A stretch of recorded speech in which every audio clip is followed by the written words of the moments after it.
আসসালামু আলাইকুম। কি অবস্থা প্রিয় ভাই ও বোনেরা, কেমন আছেন সবাই?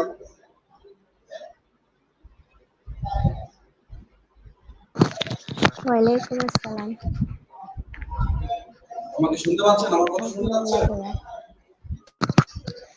জি ভাইয়া, শুনতে পাচ্ছি।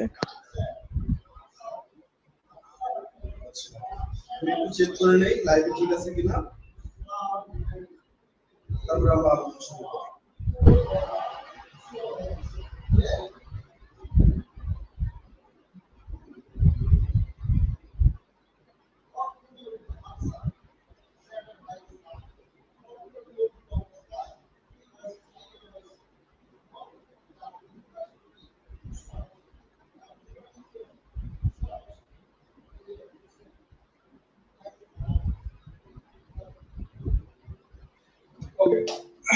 আজকে আমরা খুব চমৎকার একটা ড্রামা নিয়ে কথা বলবো, সেটা হচ্ছে দ্বিতীয় বর্ষের অ্যাজ ইউ লাইক ইট। আপনারা ইতিমধ্যে এই ড্রামাটা অনেকেই পড়ে ফেলছেন, যেহেতু অনেক লম্বা একটা সময় আপনাদের চলে গেছে, ডেট দিয়ে দিচ্ছি, সামনে পরীক্ষা। তো আমরা মূলত হচ্ছে পরীক্ষার আগে বেসিক যে জিনিসগুলো জানা দরকার সেগুলো নিয়ে আলোচনা করব, এবং চেষ্টা থাকবে আজকে একটা ক্লাস দিয়ে আমাদের এই অ্যাজ ইউ লাইক ইট যে ড্রামাটা আছে এই ড্রামাটা সম্পূর্ণ বিষয়গুলো নিয়ে আলোচনা করার চেষ্টা করব, যাতে করে আপনাদের brief question, short question, broad question সবগুলা বিষয়ের মোটামুটি ধারণা আপনারা পেয়ে যাবেন, এবং পরবর্তী ক্লাসগুলোতে আমরা প্রশ্নগুলো নিয়ে হচ্ছে যে বিস্তারিত আলোচনা করব, এক্সপ্লেনেশন করব, সেগুলো নিয়ে অনেক আলোচনা হবে। তো আজকের আলোচনাটা আপনাদের জন্য খুবই খুবই গুরুত্বপূর্ণ, কেননা আজকের বিষয়টা যদি আপনি না বুঝেন, আপনি যদি গ্রামারটার মূল ভাবটা বা সামারিটাই না বুঝেন, তাহলে পরবর্তীতে আপনি প্রশ্ন বুঝতে পারবেন না। শুধুমাত্র আপনি যদি মুখস্থ করেন সেক্ষেত্রে ভিন্ন বিষয়, বাট আপনি যদি মূল গল্পটা জানতে পারেন তাহলে কিন্তু আপনার জন্য প্রশ্নের উত্তর করাটা খুবই সহজ হয়ে যাবে। ঠিক আছে, কথা শুনতে পাচ্ছেন কি? আর সবাই একটু রেসপন্স করেন। ডাবল ভাইয়া।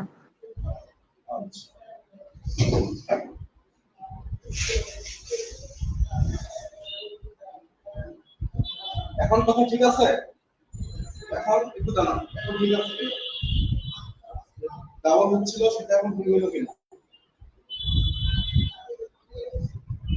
আচ্ছা, যারা লাইভে যুক্ত হয়েছেন বা হচ্ছে পেড কোর্সে আমাদের নাই, ফ্রি ক্লাসটা ফ্রি দেওয়া হয়েছে, এবং হচ্ছে প্রতিনিয়ত এখন অনেক অনেক ক্লাস আমাদের গ্রুপে ফ্রি হইতেই আছে, হইতেই থাকবে। তো যারা হচ্ছে ক্লাসটা দেখতে আসছেন তাদের প্রতি আমার একটাই অনুরোধ থাকবে, যেটা আমি সবসময় বলে থাকি, যে পুরো সময়টা যেন আপনি শেষ পর্যন্ত থাকেন, ক্লাসটা শেষ পর্যন্ত যেন থাকে, তাহলে আপনি কিছু না কিছু শিখতে পারবেন। যদি মাঝখানে চলে যান তাহলে কিন্তু সমস্যা, আপনি হচ্ছে যে বিষয়গুলো সম্পর্কে ক্লিয়ার কনসেপ্ট পাবেন না। আরেকটা জিনিস, সেটা হচ্ছে যে ক্লাস করতে করতে কেউ মেসেঞ্জারে চ্যাটিং, হচ্ছে যে ফ্রেন্ডদের সাথে চ্যাটিং, তারপর হচ্ছে খেলার স্কোর দেখা, এই টাইপের বিষয়গুলো থেকে বিরত থাকবেন, ফুল অ্যাটেনশন দিবেন। আশা করি তাহলে যতটুকু সময় এখানে আপনি ব্যয় করবেন পুরো সময়টা আপনার কাজে লাগবে। আচ্ছা, কথা রিপিটটা ঠিক হয়েছে কিনা একটু জানান, তাহলে আমরা সামনের দিকে আগে শুরু করি। সামনে ক্লিয়ার হলো কিনা? ঠিক আছে ভাইয়া, অনেকে জয়েন হতে পারতেছে না। ক্লিয়ার হয় নাই?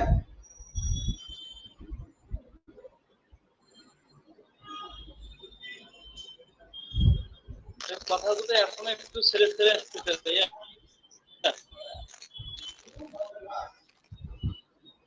আচ্ছা, আমরা আজকে যেটা করব সেটা হচ্ছে as you like it। বলেন তো as you like it কি লিখছেন?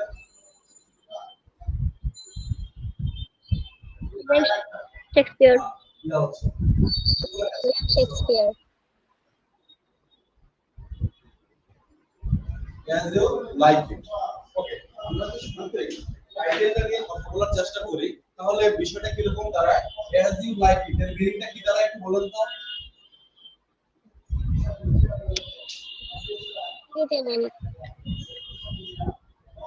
যেমনটা আপনার পছন্দ বা যেটা আপনার ভালো লাগে, যেটা আপনি পছন্দ করেন। ওকে, আপনারা সবাই একটু রেসপন্স করবেন, ঠিক আছে, কথা বলার সাথে সাথে আপনারা সবাই রেসপন্স করবেন, তাহলে দেখবেন যে ক্লাসটা করতে খুব ভালো লাগছে, আপনাদেরও ভালো লাগছে, আমার কথা বলতে ভালো লাগছে। ওকে, এজ ইউ লাইক ইট, যেমনটা আপনার ভালো লাগে বা যেমনটা আপনার পছন্দ হয়। তো এটা লিখছেন আমাদের গ্রেট ড্রামাটিস্ট, যার নাম কি? William Shakespeare. William Shakespeare. Shakespeare. আচ্ছা, শেক্সপিয়রের জন্ম মৃত্যু এই সম্পর্কে আমাদের অলরেডি অনেক ধারণা আছে, সেই দিকে আমরা যাব না, কারণ আজকে আলোচনাটা এমনিতেই অনেক বড় হবে, এগুলো যেহেতু আমরা জানি সেদিকে না যাই। তো এই শেক্সপিয়র সম্পর্কে আমরা সবাই একটা জিনিস জানি হয়তো বা, সেটা হচ্ছে তিনি ছিলেন একজন গ্রেট ওয়ারওয়ার। গ্রেট ওয়ারওয়ার, ওয়ারওয়ার মানে হচ্ছে কি, তিনি ভাইয়া সাউন্ডটা ক্লিয়ার না, সমস্যা হচ্ছে, সাউন্ড ক্লিয়ার আসছে না। এরকম সমস্যা হচ্ছে আসতেছে না, কথাগুলা দিন রিপিট হচ্ছে। আচ্ছা, এবার ঠিক আছে? না ভাইয়া সাউন্ড ভাই আসতেছে না। ভাষা মনে হচ্ছে ভাই খালি দিয়ে সাউন্ড করলে যেরকম হয় বদ্ধ করে ওরকম সাউন্ড হচ্ছে। হ্যাঁ ভাইয়া বুঝতে পারতেছি না। তাহলে তো সমস্যা। আচ্ছা, এক সেকেন্ড।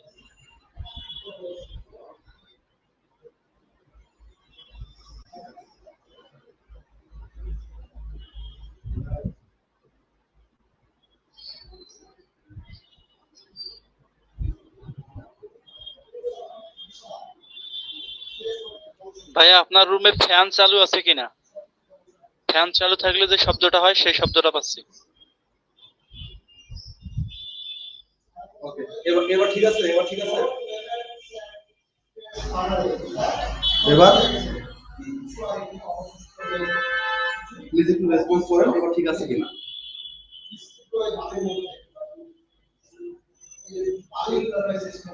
এসে ভাই এখন আচ্ছা, সরি, একটু টেকনিক্যাল সমস্যা হয়ে গেল। আসলে আপনারা সবাই জানেন যে আমরা নতুন সেটআপে ক্লাস নিচ্ছি। আগে আমরা ঠাকুরের থেকে ক্লাসগুলো অপারেট ভাইয়া এই জায়গা থেকে ক্লাসগুলো নিচ্ছি, তো একটু হচ্ছে যে মানায় নেওয়ার ব্যাপারগুলো, টেকনিক্যাল ব্যাপারগুলো এগুলো আমাদের ঠিক করার। ভাইয়া পাশে অনেক শব্দ এরকমের মনে হইতেছে। সব গাড়ি আপনার শব্দ, এখন কথা ঠিক আছে আপনার শব্দ থেকে শুধু বাইকের শব্দ পাই। হ্যাঁ, আপনার শব্দ থেকে একটু বেশি শোনা যাচ্ছে যে গাড়ির শব্দ, মানে গাড়ি।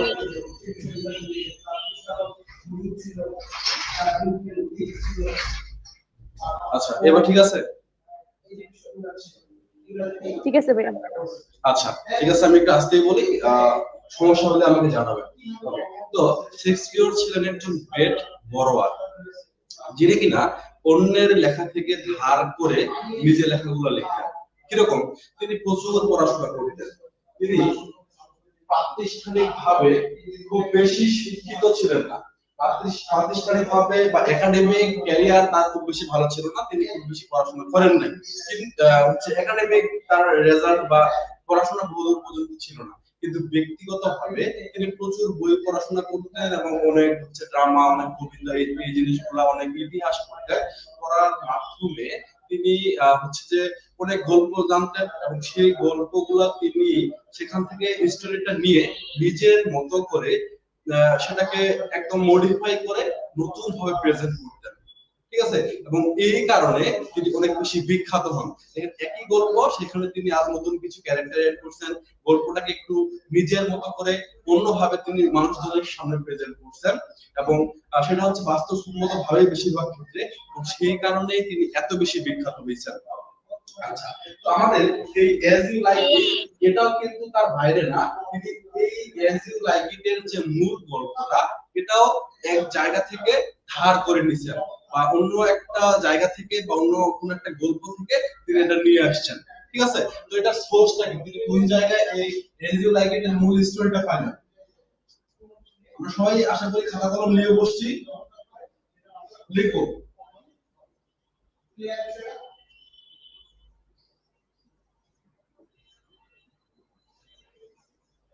লেখা দেখা যায়? জি ভাইয়া। লেখাগুলো বোঝা যাচ্ছে না, আচ্ছা, ক্লিয়ার দেখা যাচ্ছে না। দুইজনের ক্লাস করতেছে মনে হচ্ছে। আচ্ছা এটা দিয়ে লিখে ঠিক হবে। তো এটা দিলেই থমাস লর্ডস এর রোজালিন্ড এটা এই বই থেকে তিনি এই স্টোরিটা নেন, ঠিক আছে, সেখান থেকে এটা চুজ করেন এবং চুজ করার পরে তিনি এটাকে বিভিন্ন ভাবে নতুন আঙ্গিকে এটাকে মডিফাই করে নতুন ভাবে প্রেজেন্ট করেন। তার মানে এখানে এটাকে তাহলে প্লাজারিজম, তিনি এক জায়গা থেকে বা একটা সোর্স থেকে যেহেতু এটা নিয়ে আসলেন, এটা কি আমরা প্লাজারিজম বলবো? না ভাইয়া, কারণ সম্পূর্ণ তো আর দেখে লিখে জি ভাইয়া। এটাকে আমরা প্লাজারিজম বলবো না। কেন বলবো না? কারণ তিনি সেই জায়গা থেকে একটা ধারণা বা কনসেপ্ট নিয়েছেন, কনসেপ্টটা নেওয়ার পরে তিনি নিজের মতো করে নিজের ক্রিয়েটিভিটি দিয়ে এটাকে সম্পূর্ণ ডিফারেন্ট ভাবে প্রেজেন্ট করার চেষ্টা করেছেন। ঠিক একই বিষয়, ধরেন আপনি একটা বই থেকে ধারণা নিতে পারেন, ধারণা নেওয়ার পরে নিজের ক্রিয়েটিভিটি দিয়ে নিজের মতো করে সেটাকে ভিন্নভাবে প্রেজেন্ট যদি আপনি করেন, সেই ক্ষেত্রে সেটা কিন্তু প্লাজারিজম হবে না। তো আমাদের শেক্সপিয়রের এটা কিন্তু প্লাজারিজম না। তো তিনি এটা থমাস লর্ডস এর রোজালিন্ড একটা বই লিখছিলেন, এইখান থেকে তিনি এই স্টোরিটা নেন, যেটা কিনা 1590 সালে প্রকাশিত হয়। এই থমাস লর্ডস এর রোজালিন্ড, এই জায়গা থেকে তিনি স্টোরিটা নেন। আচ্ছা, এখন আমাদের অ্যাজ ইউ লাইক ইট, এটার জানরা কি? এটা কি একটা কমেডি, এটা একটা ট্র্যাজেডি, নাকি অন্য কিছু? জানলে বলবেন। ভাই এটা একটা পেস্টোরাল কমেডি। আচ্ছা, এটা আমাদের একটা কমেডি। আমরা এর আগে ইডিপাস বলে আসলাম। ইডিপাস সেটা কি ছিল? ট্র্যাজেডি। একটা ট্র্যাজেডি। ওকে, কমেডি। কমেডির মূল যে বৈশিষ্ট্যগুলো থাকে, একটা কমেডি হওয়ার জন্য যে বৈশিষ্ট্যগুলো থাকে, আমরা একটু ছোট করে লিখে নেওয়ার চেষ্টা করি।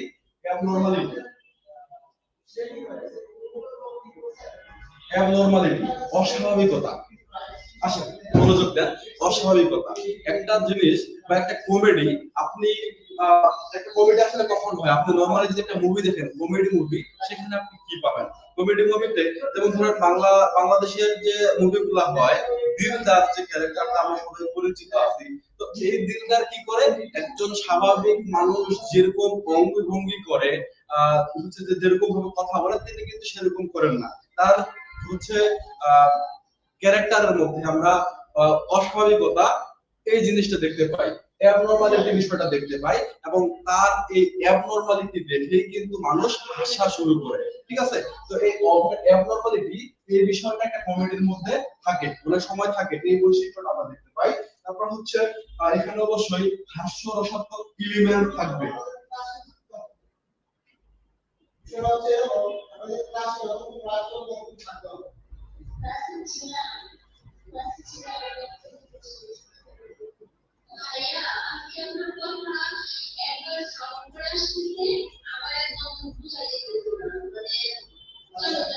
হ্যাপি এন্ডিং, ঠিক আছে? মূল এই তিনটা বিষয় একটা কমেডির মধ্যে অবশ্যই থাকবে, বা বেশিরভাগ সময় আমরা পাবো। তার মধ্যে এই দুইটা কিন্তু সবসময় থাকবে। একটা কমেডি, সেটা হ্যাপি এন্ডিং হবে। একটা কমেডির শেষটা কখনোই হচ্ছে ট্র্যাজেডি বা দুঃখের হবে না। দুঃখের হয় তাহলে সেটাকে আমরা কিন্তু হচ্ছে যে সরাসরি আমাদের কমেডি বলতে পারবো না।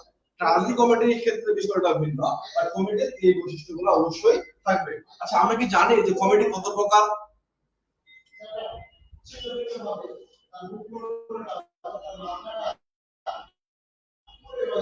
আমরা লাইভে যারা দেখতেছি, যদি কেউ জানি, আমরা কমেন্ট করতে পারবেন। আমি কমেন্ট দেখবো। আমরা কি জানি কমেডি কত প্রকার? আচ্ছা, আমরা জানি না, একটু আমরা দেখি নেই যে কমেডি কি কি প্রকারের হইতে পারে। রোমান্টিক কমেডি আমরা লিখবো। Romantic comedy, comedy of manners,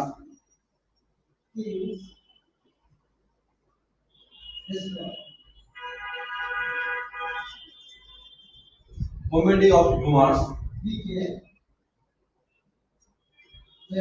comedy of ideas,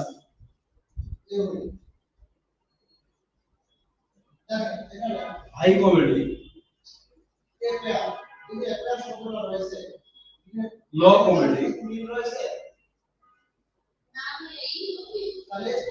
tragi comedy,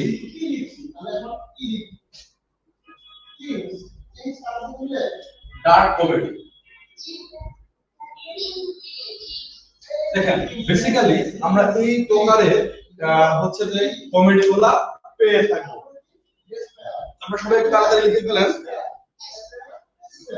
হ্যাঁ, আচ্ছা, যারা লাইভে দেখতেছেন তারা আপনাদের পরিচিত বন্ধুদেরকে মেনশন দিতে পারেন, ক্লাসটা শেয়ার করে রাখতে পারেন, শেষ পর্যন্ত অবশ্যই থাকবেন। দেখা যাচ্ছে যে অনেকে আসবেন আবার অনেকেই চলে যাবেন, এমনটা করবেন না, শেষ পর্যন্ত থাকলেই আপনি কিছু জানতে পারবেন। ঠিক আছে, শেষ পর্যন্ত থাকবেন। ওকে, তাহলে কমেডি আমাদের এরকম হতে পারে: romantic comedy, comedy of manners, comedy of humour, comedy of ideas, high comedy, low comedy, tragicomedy, dark comedy. এতটুকু ক্লিয়ার? জি ভাইয়া। আচ্ছা, চলুন সামনের দিকে যাই। সব লিখতে ওকে, এখন আমরা যেটা বলবো সেটা হচ্ছে একটা শেক্সপিয়ারিয়ান কমেডি। শেক্সপিয়ারিয়ান কমেডির কিছু স্পেসিফিক বৈশিষ্ট্য আছে। ঠিক আছে, শেক্সপিয়র তিনি যে কমেডিগুলো লিখছেন তার কমেডির মধ্যে যে বৈশিষ্ট্যগুলো থাকে, সেই বৈশিষ্ট্যগুলো যদি আমরা একটু জানে রাখতে পারি তাহলে দেখা যাবে পরীক্ষার সময় আপনি যখন আনসার করবেন, আনসার করার সময় এগুলো পয়েন্ট হিসেবে আপনার কাজ করতে পারে। এটার জন্য আপনি এক্সট্রা বেনিফিট পাইতে পারেন। সুতরাং আমরা শেক্সপিয়ারিয়ান কমেডি পড়ার আগে তার কমেডির মধ্যে কি কি বৈশিষ্ট্যগুলো থাকে সেগুলো একটু দেখে নিয়ে যেতে হবে।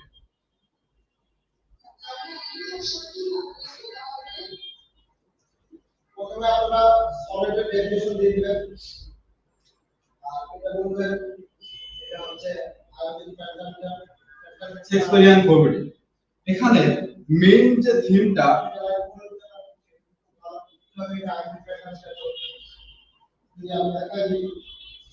মেইন থিম হচ্ছে লাভ।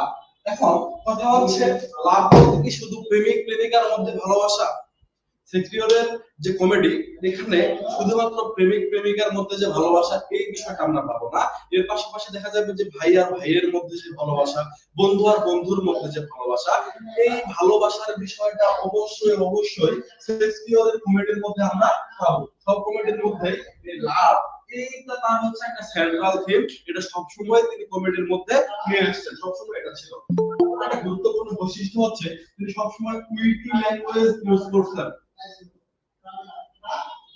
কুইটি ল্যাঙ্গুয়েজ তার মানে হচ্ছে সহজ সরল ভাষা না, এখানে তিনি হচ্ছে খুব চমৎকার চমৎকার ওয়ার্ড সিলেকশন রাখছেন, যেটা দ্বারা হচ্ছে যে প্রচন্ড বুদ্ধিমত্তার পরিচয় তিনি দিতে পারেন। খুব মানে হচ্ছে যে ভালো ভালো ওয়ার্ড সিলেকশন করছেন যেটার মিনিং খুব হাই লেভেল পর্যন্ত যায়। এরকম কুইটি ল্যাঙ্গুয়েজ তিনি তার কমেডির মধ্যে ইউজ করছেন। তার কমেডির মধ্যে আরেকটা জিনিস সবসময় বেশিরভাগ ক্ষেত্রে আমরা পাবো, সেটা হচ্ছে ফ্যামিলি। ফ্যামিলি বিষয়টা তিনি এই জায়গায় ইনক্লুড করছেন। পাশাপাশি ম্যারেজ বা বিবাহ, এই বিষয়টা তার কমেডির মধ্যে আমরা পাবো। এবং সবশেষে যদি বলি যে বেশি তার যেগুলো কমেডি এখানে অবশ্যই হ্যাপি এন্ডিং আমরা দেখতে পাবো। এগুলো হচ্ছে শেক্সপিয়ারিয়ান যে কমেডি বা শেক্সপিয়রের যে কমেডিগুলা, এই কমেডিগুলা মূল মূল বৈশিষ্ট্যগুলা চলুন একবার দেখে নেই। মেইন থিম হচ্ছে লাভ। সেটা শুধুমাত্র প্রেমিক প্রেমিকার মধ্যে না, এটা বন্ধু বন্ধুর মধ্যে হতে পারে, ভাই ভাইয়ের মধ্যে হতে পারে, এরকম ভালোবাসা। এটা হচ্ছে তার সেন্ট্রাল থিম বা মেইন থিম। তিনি কুইটি ল্যাঙ্গুয়েজ ইউজ করছেন, এখানে ফ্যামিলির বিষয়বস্তুগুলো তিনি তুলে নিয়ে আসছেন। তারপর হচ্ছে ম্যারেজ বা বিয়ের বিষয়টা তিনি তার কমেডির মধ্যে ইনক্লুড করছেন। এবং সবশেষে এখানে আমরা হ্যাপি এন্ডিং দেখতে পাই। এটা হচ্ছে আমাদের শেক্সপিয়ারিয়ান কমেডির মূল বৈশিষ্ট্য।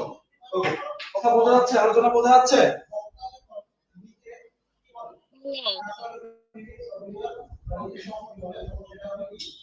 এখন বলেন, এই যে আমাদের as you like it, এই as you like it এটা কখন লেখা হয়?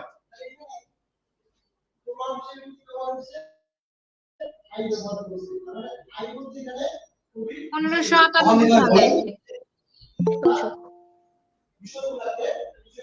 1598 থেকে 16 সালের মধ্যে এই as you like it এই ড্রামাটা তিনি লিখেন।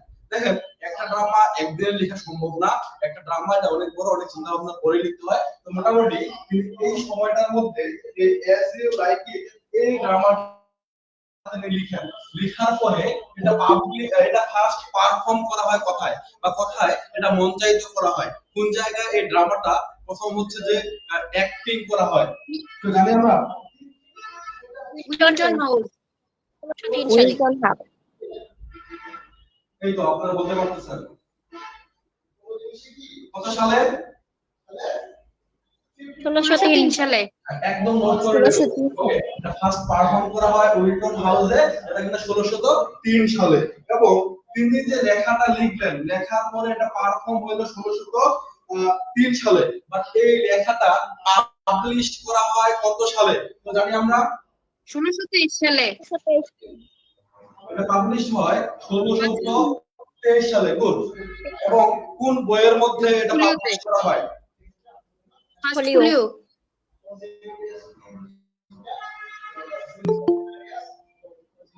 First folio. এই ফার্স্ট ফোলিও বইয়ের মধ্যে এই ড্রামাটা ইনক্লুড করে এটা প্রথম পাবলিশ করা হয়, যেটা হচ্ছে আমাদের 1623 সালে।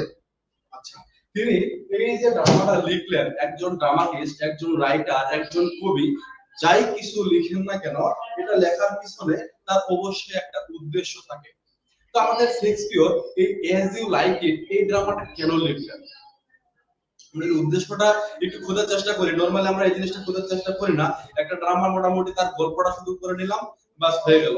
এই চিন্তা যদি আপনি করেন তাহলে টোটালি আপনি হচ্ছে যে এক ভুল করতেছেন। কারণ আপনি এখন অনেক বড় একটা ক্লাসে আছেন এবং এইখানে শুধুমাত্র গল্পটাই যদি আপনি পড়ে জানেন তাহলে কিন্তু আপনার চলবে না। তাহলে কি জানতে হবে? একটা গল্পের ভিতরের বিষয়বস্তুগুলা এবং সেটা থেকে আপনি কি শিক্ষা পাচ্ছেন, কি আপনাকে শিখাইতে চাচ্ছে, এই বিষয়গুলো সম্পর্কে আপনাকে অ্যানালাইসিস করতে হবে। কেননা আপনি দেখা গেছে যে শেক্সপিয়রের দ্য মার্চেন্ট অফ ভেনিস এটা হচ্ছে আপনার থার্ড ইয়ারে আছে, ঠিক আছে? এটা হচ্ছে আপনাদের এলিজাবেথ এন্ড জ্যাকোবিয়ান ড্রামার মধ্যে include the merchant of Venice. এখন এই গল্পটা ক্লাস 9 কি 10 এর বাংলা বইয়ের মধ্যে এই গল্পটা সংক্ষিপ্ত করে দিয়ে দেওয়া হয়েছে। তাহলে সেই 9 10 এ থাকতে আপনি ছোট গল্পটা যেভাবে পড়লেন, এই অনার্সের তৃতীয় বর্ষে এসে আপনি সেই ড্রামাটা যখন করবেন, তাহলে শুধুমাত্র ওখানে গল্পটা পড়ছেন, এখন যদি গল্পটা করেন তাহলে আপনার পার্থক্যটা কি থাকবে? পার্থক্যটা এই জায়গায় যে এখানে আপনার শুধুমাত্র গল্পটা জানলে চলবে না, এই গল্পের বিচার বিশ্লেষণ, এটা জীবনের সাথে কিভাবে সম্পৃক্ত, এটা আপনি এটা থেকে আপনি কি শিক্ষা পাচ্ছেন এবং সেটা অ্যাপ্লিকেশন, ঠিক আছে? এই সবগুলা বিষয় এখন আপনার জন্য খুবই গুরুত্বপূর্ণ। তো তিনি মূলত এই যে এজ ইউ লাইক ইট এই ড্রামাটা মূলত কয়েকটা উদ্দেশ্যে লিখছেন, বা এটা লেখার মাধ্যমে তিনি কয়েকটা জিনিস সম্পর্কে মেসেজ দেওয়ার চেষ্টা করছেন। সেটা হচ্ছে প্রথমত হচ্ছে এখানে লাভ, ভালোবাসা। এখানে শুধু প্রেম আর প্রেম আপনারা দেখতে পাবেন, ঠিক আছে? সাথে থাকেন, অনেক প্রেম আজকে আমরা শিখবো, কিভাবে হচ্ছে প্রেমে পড়তে হয়, কিভাবে কাউকে পটাইতে হয়, ঠিক আছে? এই সবগুলো জিনিস আমরা শিখতে পাবো। কোনো চাপ নাই, যারা এখনো হচ্ছে একা আছেন, অনেক দুঃখের পরিস্থিতি থাকতেছেন, এই পোস্টার আপনাকে আজকের পর থেকে দিতে হবে না ভাই, আপনিও প্রেমে পড়তে পারবেন। এই প্রেমে পড়ার পথটা আমাদের শেক্সপিয়র এই এজ ইউ লাইক ইট এর মধ্যে দিয়ে দিছে। খুশি তো আপনারা নাকি? জানতে চান তো কিভাবে কি কথা বলেন? এই আরো খুশি হতাম, সাউন্ডটা যদি একটু ভালো হতো তাইলে আরো খুব ভালো হতো। আচ্ছা আচ্ছা, তো এখানে এই যে প্রেম বা ভালোবাসা এই সম্পর্কে তিনি আমাদের মেসেজ দিচ্ছেন ফরগিভনেস।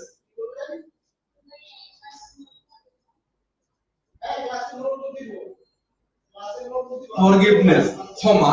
এই ক্ষমার বিষয়টা আমরা এই জায়গায় দেখতে পাবো যে একজন মানুষ কত বেশি নিষ্ঠুর হয়ে যায়, আর নিষ্ঠুর হওয়ার পরেও মানুষ তাকে ক্ষমা করে দেয়। এই মেসেজটা বা এই বিষয়টা আমরা এখানে জানতে পারবো। তারপর হচ্ছে আমাদের এখানে গ্রিডিনেস বা মানুষের যে লোভ, এই লোভ, তারপর হচ্ছে ষড়যন্ত্র, এই চক্রান্ত, এই বিষয়গুলো এই ড্রামাটার মধ্যে দেখানো হয়েছে। এবং হচ্ছে যে এগুলার প্রভাবটা কিরকম হয়, এর ফলে আসলে হচ্ছে যে একজন মানুষের ষড়যন্ত্র করলে এটার সাইড ইফেক্ট গুলা কি কি, এই সবগুলা বিষয় সম্পর্কে আমরা এখানে বিস্তারিত ভাবে জানতে পারবো। তো আমাদের এই এজ ইউ লাইক ইট এই যে ড্রামাটা মনে রাখতে হবে, এটা একটা 5 অ্যাক্ট ড্রামা। এটা একটা 5 অ্যাক্ট ড্রামা। এটা মনে রাখবেন, এটা একটা 5 অ্যাক্ট ড্রামা। আমি বিষয়গুলো বলে যাচ্ছি, একটু করে কিন্তু আপনাদেরকে কোশ্চেন করব। এটা একটা 5 অ্যাক্ট ড্রামা। এখন চলেন আমরা এই যে ড্রামাটা, এই ড্রামার মধ্যে চলে যাই। এর মেইন যে ক্যারেক্টারগুলো সেগুলো সম্পর্কে আমরা শুরুতে একটু আলোচনা করি। ক্যারেক্টার। ভাইয়া এটাকে কেন 5 act ড্রামা বলা হয়? আচ্ছা, তার আগে আপনারা কেউ যদি জানেন একটু বলেন অ্যাক্ট বিষয়টা কি? আপনাদের জানার কথা, অ্যাক্ট বিষয়টা কি? দেখি পারেন কিনা। অ্যাক্ট, অ্যাক্ট বলতে কি বোঝেন? ঘটনা, ঘটনা প্রবাহ। ঘটনা প্রবাহ। আর কেউ জানে? জানলে বলেন। এতজনের মধ্যে একজন জানে শুধু, এটা কিছু হইলো? নাটক। নাটকের অঙ্ক বা ভাগ বা পর্ব, ঠিক আছে, বা পর্ব।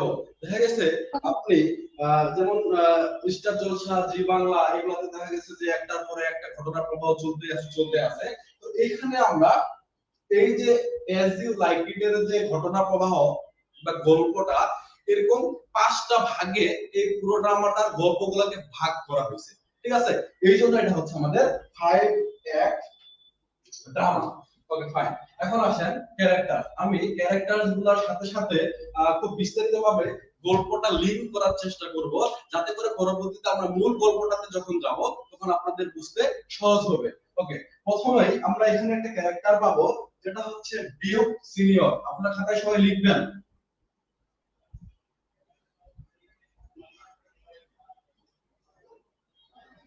Duke senior. এখন এই ডিউক কি বলেন, কেউ জানলে বলেন ডিউক কি? সমাজপতি। ডিউক হচ্ছে মূলত আগের সময়ে হচ্ছে যে ছোট ছোট যে রাজ্য, এই রাজ্যের যে রাজা, তাদেরকে মূলত ডিউক বলা হইতো। হচ্ছে জমিদার, এই টাইপের লোকজনদেরকে ডিউক বলা হইতো। তো প্রথম এখানে আমরা একটা ক্যারেক্টার পাবো, সেটা হচ্ছে ডিউক সিনিয়র। এই ডিউক সিনিয়র হচ্ছে রোজালিন্ডের বাবা। ডিউক সিনিয়র হচ্ছে রোজালিন্ডের বাবা, আপনারা লিখবেন। তো রোজালিন্ডার বাবা হচ্ছে এই ডিউক সিনিয়র। এই ডিউক সিনিয়র একজন ভালো মানুষ ছিলেন। তিনি ছিলেন সৎ, সহজ সরল এবং উদার মনের একজন মানুষ ছিলেন ডিউক সিনিয়র। তো এই ডিউক সিনিয়র তিনি করেন কি, তিনি মূলত হচ্ছে তার যে রাজ্য, এই রাজ্যের ভার তার ছোট ভাইকে দিয়ে তিনি ভ্রমণ করতে যান। খুব ভালোভাবে কথাগুলো মনোযোগ দিয়ে শুনুন, আমি একটু আপনাদের কোশ্চেন করব। ডিউক সিনিয়র তিনি তার যে ছোট ভাই, তার ছোট ভাইকে তার রাজ্যের ভার দিয়ে ভ্রমণ করতে যান। তার ছোট ভাইয়ের নাম হচ্ছে ডিউক ফ্রেডরিক।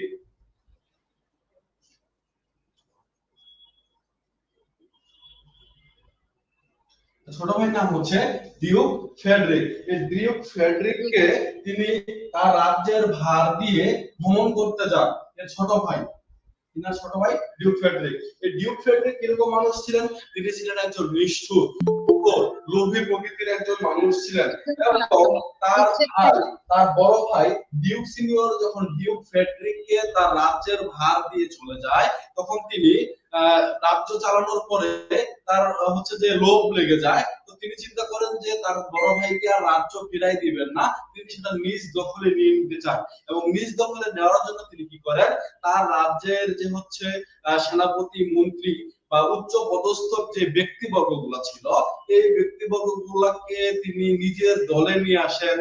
যারা তার কথা শুনে নাই তাদেরকে চেঞ্জ করে নিজের দলের কাউকে সেখানে রাখেন, এবং যাতে করে তার নিজের দলটা ভারী হয়, ঠিক আছে। তো এটা হচ্ছে ডিউক ফ্রেডরিক। ডিউক ফ্রেডরিক এই কাজটা করেন, এবং তিনি ভালো লোক ছিলেন না। ডিউক সিনিয়র তিনি ছিলেন একজন ভালো লোক, এবং তিনি ছিলেন রোজালিন্ড, রোজালিন্ডের বাবা। রোজালিন্ড হচ্ছে আমাদের এজ ইউ লাইক ইট, এটা নায়িকা বা মেইন ক্যারেক্টার। এবং এই রোজালিন্ডের উপরে বড় কোশ্চেন আছে, খুবই গুরুত্বপূর্ণ, আমরা সেদিকে যাব। ওকে, ডিউক ফ্রেডরিক। আচ্ছা, তারপর এই ডিউক সিনিয়র, এই ডিউক সিনিয়রের একজন বন্ধু ছিল। এই ডিউক সিনিয়রের একজন বন্ধু ছিল, তার নাম ছিল স্যার রোল্যান্ড। রোল্যান্ড জি বয়েস।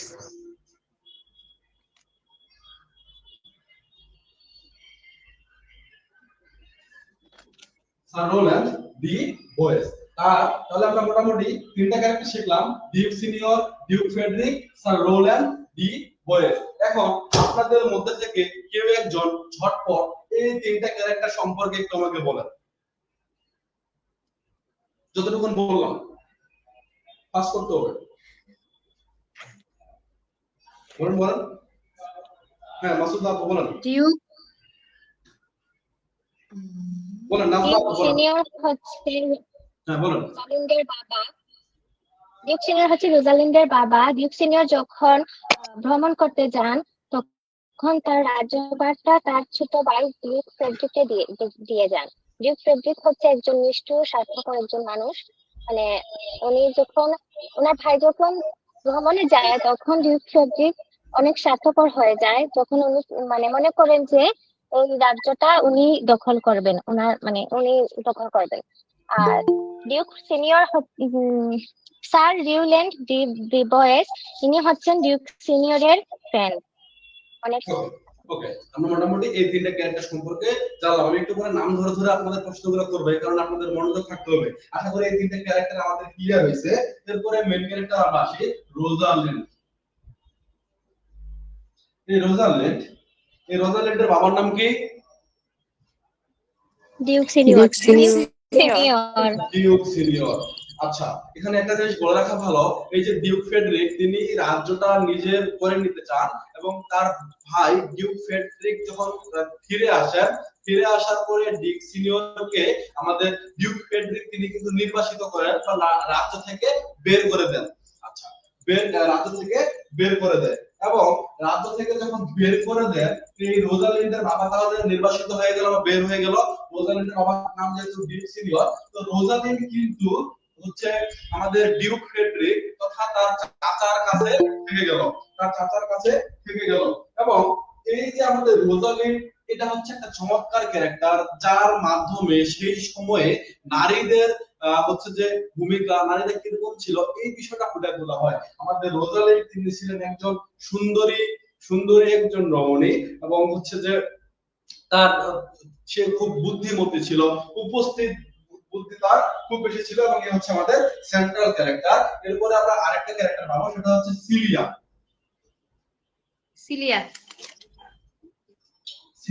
এই সিলিয়া হচ্ছে ডিউক ফ্রেডরিকের কন্যা।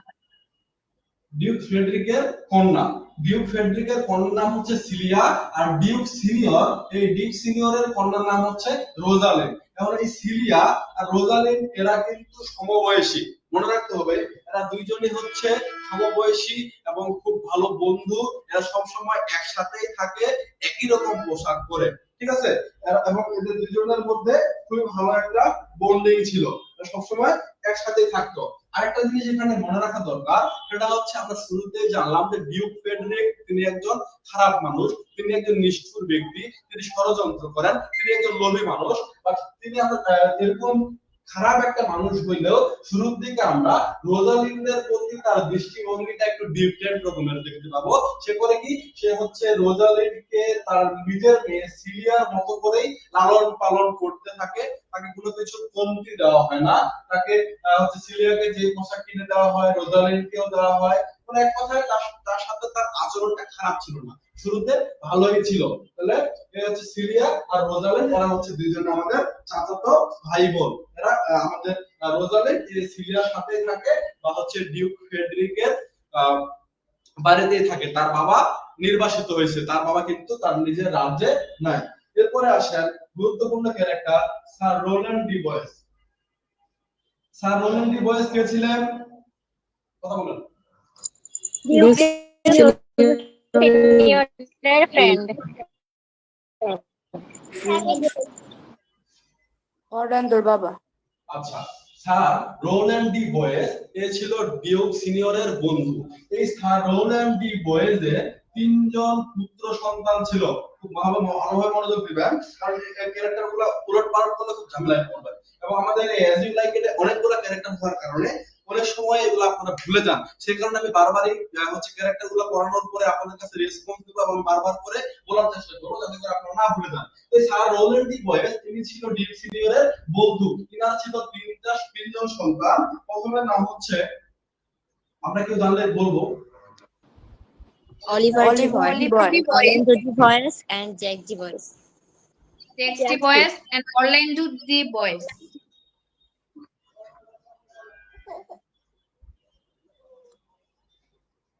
আচ্ছা, তার তিনজন সন্তান, তার মধ্যে বড় হচ্ছে অলিভার ডি বয়েস এবং মেজো হচ্ছে জ্যাক ডি বয়েস এবং ছোট হচ্ছে অরল্যান্ডো ডি বয়েস।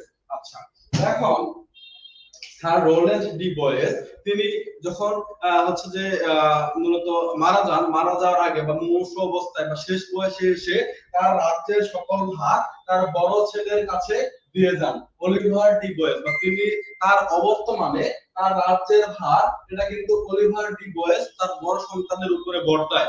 আপনারা একটা জিনিস হয়তো বা জেনে থাকবেন, হিস্ট্রি অফ ইংলিশ লিটারেচার পড়ার সুবাদে এটা হয়তো আপনাদের বলা হয়েছে বা লক্ষ্য করছেন আপনারা যে মূলত হচ্ছে অ্যাংলো স্যাক্সন বা অ্যাংলো নরমান পিরিয়ড, তারপরে যে পিরিয়ড গুলো এলিজাবেথিয়ান পিরিয়ড, এই সময়ে একটা সিস্টেম ছিল তৎকালীন ইংল্যান্ডে। সেটা হচ্ছে যে পরিবারে যদি অনেকগুলা ছেলে সন্তান থাকে তাহলে রাজ্যের ভার বা কোন রাজার যে হচ্ছে রাজ্য, এই রাজ্যের ভার কিন্তু পরিবারের বড় সন্তানের উপরে বর্তাবে বা তার উপরে তার কাছে যাবে, পরিবারের বড় সন্তানের কাছে। তাহলে বাকি সন্তানগুলো কি করবে?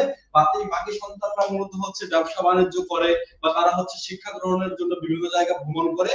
এই চিত্রটা কিন্তু আমরা তৎকালীন সময় দেখতে পাই। তো এখানেও কিন্তু আমরা মোটামুটি সেই জিনিসটাই দেখতে পাবো, অলিভার ডি বয়েজের উপরে তার হচ্ছে যে রাজ্যের ভার এসে বর্তায়। এবং স্যার রোল্যান্ড ডি বয়েস তিনি অলিভার ডি বয়েসকে বলে গিয়েছিলেন যে তার যে ছোট দুই ভাই তাদের উপরে সুবিচার করার জন্য, তাদেরকে ঠিকমতো শিক্ষা দানের জন্য। কিন্তু এখানে আপনাদের মনে রাখতে হবে যে ওই অলিভার ডি বয়েস তিনিও কিন্তু একজন নিষ্ঠুর প্রকৃতির মানুষ, তিনিও একজন লোভী মানুষ। তিনি তার মেজো ভাই জ্যাক্স ডি বয়েজের প্রতি তার আচরণ কিন্তু মোটামুটি ভালো, সে তাকে ভালো জায়গায় হচ্ছে যে শিক্ষা গ্রহণের জন্য ভালো জায়গায় পাঠায়, তাকে ভালো ভালো পোশাক পরায়, তার প্রতি তার আচরণ ভালো। বাট তার যে ছোট ভাই যার নাম হচ্ছে অরল্যান্ডো ডি বয়েস, এর প্রতি তার আচরণ খুবই খারাপ, তাকে একদম মূর্খ বানায় রাখে, তাকে শিক্ষা গ্রহণের জন্য কোনো অর্থ দেয় না, তার হচ্ছে যে পোশাক পরিচ্ছদ ভালো মতো দেয় না, এবং তাকে কৃষি কাজ করতে বাধ্য করায়। তার মানে তার যে ছোট ভাই অরল্যান্ডো ডি বয়েস, এর প্রতি অলিভার ডি বয়েসের আচরণ খুবই খারাপ। বুঝতে পারতেছে কথা? জি ভাইয়া। ওকে, যারা লাইভে আছে আশা করি বুঝতে পারছেন, আপনারা রেসপন্স করতে থাকুন, কোনো কিছু না বুঝলে আমাকে কমেন্টে জানাবেন, আমি কমেন্ট দেখতেছি। ওকে, তাহলে আমরা এখানে হচ্ছে যে চারটা ক্যারেক্টার বা তিনটা ক্যারেক্টার পাইলাম। কেউ এক ঝলকে যে বলবেন হ্যান্ড রাইজ করেন, প্রশ্ন আমি তাকে জিজ্ঞেস করব, বা আপনারা নিজেরাই বলতে শুরু করেন এই তিনটা সম্পর্কে, ক্যারেক্টার সম্পর্কে তাড়াতাড়ি করেন।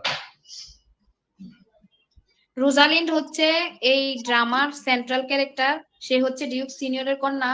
আর তার চাচাতো বোন হচ্ছে সিলিয়া, সে হচ্ছে ডিউক ফ্রেডরিকের কন্যা। আর স্যার রোল্যান্ড ডি বয়েস ছিল ডিউক সিনিয়রের বন্ধু। তার তিনজন সন্তান ছিল, অলিভার ডি বয়েস, জ্যাক্স ডি বয়েস এন্ড অরল্যান্ডো ডি বয়েস। তাদের মধ্যে বড় সন্তান ছিল অলিভার ডি বয়েস। রোল্যান্ড ডি বয়েস বলেছিলেন যে সে যেন তার সবকিছু দায়িত্ব তার উপর ছিল এবং সে যেন তার ভাইদের প্রতি সুবিচার করে। কিন্তু তিনি তার মেজো ভাইয়ের প্রতি সবসময় সুবিচার করতেন, ভালো ব্যবহার করতেন এবং ভালো শিক্ষার ব্যবস্থা করেছিলেন। কিন্তু তার ছোট ভাই অরল্যান্ডো ডি বয়েজের প্রতি তার ব্যবহার ভালো ছিল না এবং তাকে ভালো শিক্ষা ব্যবস্থা করে দেননি। ওকে, এখানে আমরা আরেকটা ক্যারেক্টার পাবো, সেটা হচ্ছে অ্যাডাম। অ্যাডাম কে ছিল? অ্যাডাম ছিল আমাদের এই যে স্যার রোল্যান্ড ডি বয়েজের বাড়ির একজন সার্ভেন্ট আমরা বলতে পারি, যে কিনা অনেক বিশ্বস্ত এবং বৃদ্ধ। ঠিক আছে, এই অ্যাডাম। ওকে, আচ্ছা, ওকে, তারপর এটা গেল আমাদের স্যার রোল্যান্ড ডি বয়েজের যে কোড, সেখানকার ক্যারেক্টার গুলা। এরপরে আসি আমরা আমাদের এই যে আমাদের হচ্ছে ডিউক সিনিয়রকে যখন রাজ্য থেকে নির্বাসিত করা হয় বা বের করে দেওয়া হয়, তখন তিনি কি করেন? তিনি ফরেস্ট অফ আর্ডেনে যান এবং আর্ডেনে গিয়ে সেখানে আবার নতুন একটা রাজ্য প্রতিষ্ঠা করেন, একটা কোর্ট নির্মাণ করেন। মানে যে রাজা সে তো রাজাই। ঠিক আছে, আপনারা যদি হচ্ছে আমরা যদি একটু প্র্যাকটিক্যালে যাই, মুভির দিকে যাই, যেমন বাহুবলী মুভিটা আপনারা সবাই দেখছেন। তো বাহুবলীকে যখন তার রাজ্য থেকে বের করে দেওয়া হইলো, সে হচ্ছে সাধারণ মানুষদের মধ্যে থাকার পরেও কিন্তু রাজার মতো করে লাইফ লিড করতেছিল। কি করতেছিল না? আরে কেউ দেখে নাই বাহুবলী মুভি? জি জি ভাইয়া। আচ্ছা আচ্ছা, এটা রেসপন্স করবেন ভাই, তাহলে ভালো লাগবে। তো তো রাজা তো রাজাই, তো ডিউক সিনিয়র সে ফরেস্ট অফ আর্ডেনে যখন থাকেন সেখানে একটা হচ্ছে তিনি কোর্ট নির্মাণ করেন, এবং সেখানে তার হচ্ছে যে তার সাঙ্গপাঙ্গ যারা ছিল, সেনাপতি বা মন্ত্রী, এরকম একটা ক্যারেক্টার। এর মধ্যে একটা গুরুত্বপূর্ণ ক্যারেক্টার হচ্ছে আমাদের জ্যাক্স। তিনি একজন জ্ঞানী বিজ্ঞ মানুষ ছিলেন, বিজ্ঞ বা জ্ঞানী একজন মানুষ ছিলেন, এবং তিনি সবসময় ভালো ভালো জ্ঞানের কথা বলতেন। এর সাথে আমরা আরো পাবো এমিল, এরকম আরো কয়েকটা ক্যারেক্টার আমরা এই ফরেস্ট অফ আর্ডেনে ডিউক সিনিয়র তার যে কোর্ট সেখানে এই ক্যারেক্টার গুলো পাবো। ওকে, যেগুলো বেশি গুরুত্বপূর্ণ সেগুলো আমরা স্কিপ করে যাচ্ছি, সেটা পিডিএফ এর মধ্যে আপনারা পেয়ে যাবেন এই ক্যারেক্টার গুলো। এবং আমরা শুরুতে আপনারা বলছেন যে এটা হচ্ছে একটা প্যাস্টোরাল কমেডি, এটা একটা প্যাস্টোরাল কমেডি। প্যাস্টোরাল কমেডি মানে কি?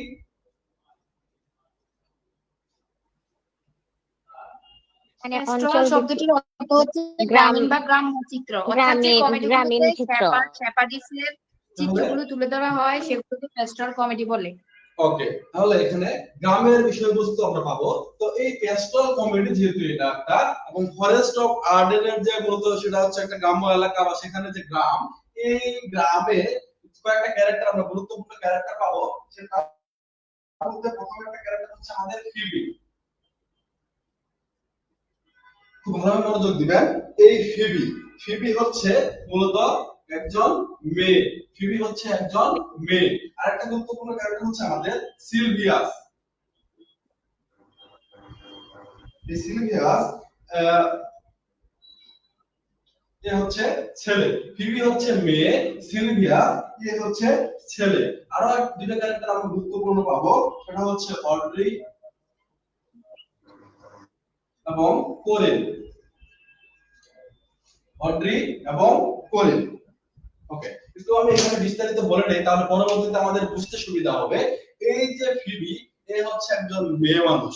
আচ্ছা, আমরা এখানে ডিসগাইজ বা ছদ্মবেশের একটা বিষয় দেখতে পাবো, সেটা হচ্ছে রোজালিন্ড তিনি গ্যানিমেড নামে ছদ্মবেশ ধারণ করেন, ছেলে মানুষের ছদ্মবেশ ধারণ করেন, এবং সিলিয়া সে হচ্ছে এলিনা নামে মেয়ের ছদ্মবেশ ধারণ করে ফরেস্ট অফ আর্ডেনে আসেন। আর পরবর্তীতে গল্পটা দেখলে সেখানে পাবো।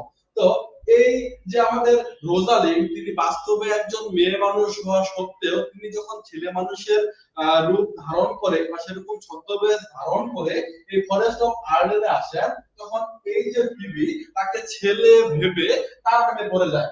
অপরদিকে এই সিলভিয়াস একজন ভালো মানুষ, সে কিন্তু ফিবির প্রেমে পাগল, সে ফিবিকে ভালোবাসে। বাট ফিবি এই যে রোজালিন্ড, রোজালিন্ডকে তো না, রোজালিন্ড তো মেয়ে, সে মূলত হচ্ছে গ্যানিমেড, গ্যানিমেডের প্রেমে পড়ে যায়। আচ্ছা, এই অড্রি, এই অড্রি কিন্তু টাচস্টোনের প্রেমে পড়ে। এখন কথা হইতে পারে ভাই এই টাচ স্টোন কে? টাচ স্টোন হচ্ছে আমরা গল্পটার মধ্যে পাবো যে সিলিয়া এবং রোজালিন্ড এরা দুইজনেই তাদের রাজ্য ত্যাগ করে ছদ্মবেশ ধারণ করে চলে আসেন। তো তারা যখন তাদের কোর্ট ত্যাগ করে বা রাজ্য ত্যাগ করে চলে আসেন, তাদের সঙ্গে একজন হচ্ছে যে বকাশকা লোক, দেখতে অনেকটা বকাশকা টাইপের, বাট আসলে একজন ভালো মানুষ, তার নাম হচ্ছে টাচ স্টোন। এই টাচ স্টোন তাদের সাথে যখন বনে চলে আসে, সেই বনে আসার পরে এই অড্রির সাথে তার প্রেম ভালোবাসার সম্পর্ক গড়ে ওঠে, সেটা পরবর্তীতে পাবো। এগুলো হচ্ছে মোটামুটি আমাদের এই যে ড্রামাটা, এই ড্রামাটার মেইন ক্যারেক্টার। এখন আপনাদের একটু রেসপন্স করতে হবে যে ক্যারেক্টার গুলো আপনাদের কাছে ক্লিয়ার হইলো কিনা। সবাই জানান যে কোনটা ক্যারেক্টার নিয়ে কথা বলছি। যারা লাইভে দেখতেছেন তারা লেখেন ক্লিয়ার, জি ভাই। যারা লাইভে দেখতেছেন আমি একটু দেখতে চাই যে ক্লিয়ার হয়েছে কিনা, একটু কমেন্ট করেন ফার্স্ট ক্লিয়ার, তাহলে আমরা গল্পটার দিকে যাব।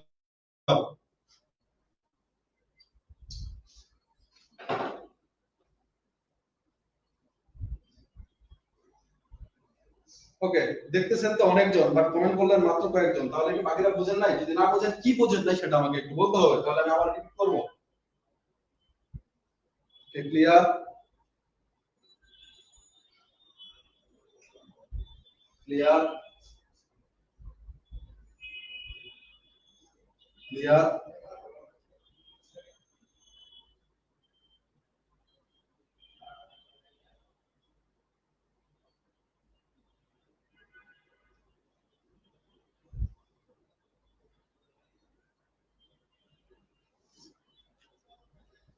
আচ্ছা, একজন বলছেন প্যাস্টোরাল কমেডি একটু বোঝান। আচ্ছা, প্যাস্টোরাল কমেডি হচ্ছে মূলত গ্রাম্য কমেডি বা গ্রামের মধ্যে দেখা গেছে যে রাখাল বা কৃষক, ঠিক আছে, এই টাইপের ক্যারেক্টার গুলো যে জায়গায় পাওয়া যাবে এবং সেখানে তাদেরকে নিয়ে যদি কোনো কমেডি ক্রিয়েট করা হয় সেটাকে মূলত হচ্ছে প্যাস্টোরাল কমেডি বলা হচ্ছে। প্যাস্টোরাল মানে গ্রাম্য, তাহলে গ্রামের যে কমেডি, গ্রামের মধ্যে যে কমেডি, সেগুলাকে নরমালি বলা হচ্ছে আমাদের প্যাস্টোরাল কমেডি। সেটা হইতে পারে একটা গ্রামের মধ্যে কোনো একটা রাখালকে নিয়ে, বা সেটা হইতে পারে যে হচ্ছে কোনো একটা বন জঙ্গলের মধ্যে, তাহলে সেগুলোকে আমরা প্যাস্টোরাল কমেডি বলবো। ওকে, মোটামুটি আমাদের ক্যারেক্টারগুলো সম্পর্কে জানা হয়ে গেছে। যদি তাই হয়ে থাকে আমরা একটা গল্পটার মধ্যে যাই, খুবই মনোযোগ দিয়ে শুনবেন। আশা করি গল্পটা মনোযোগ দিয়ে শুনলে পরবর্তীতে কোনো প্রশ্নের ক্ষেত্রে আপনাকে ঝামেলায় পড়তে হবে না। যে কোশ্চেনই আসুক না কেন, মোটামুটি বেসিক আনসারটা আপনি করতে পারবেন। বেসিক জিনিসটা আপনার মাথায় থাকবে, এমন কোনো কিছু থাকবে না যেটা আপনি জানেন না, ঠিক আছে? ওকে, তো আমরা শুরুতেই যে ক্যারেক্টারটা নিয়ে আলোচনা করছিলাম সেটা কি ছিল? Duke Senior. সিনিয়র। ডিউক সিনিয়রের হচ্ছে ছোট ভাইয়ের নাম কি ছিল? Duke Friedrich.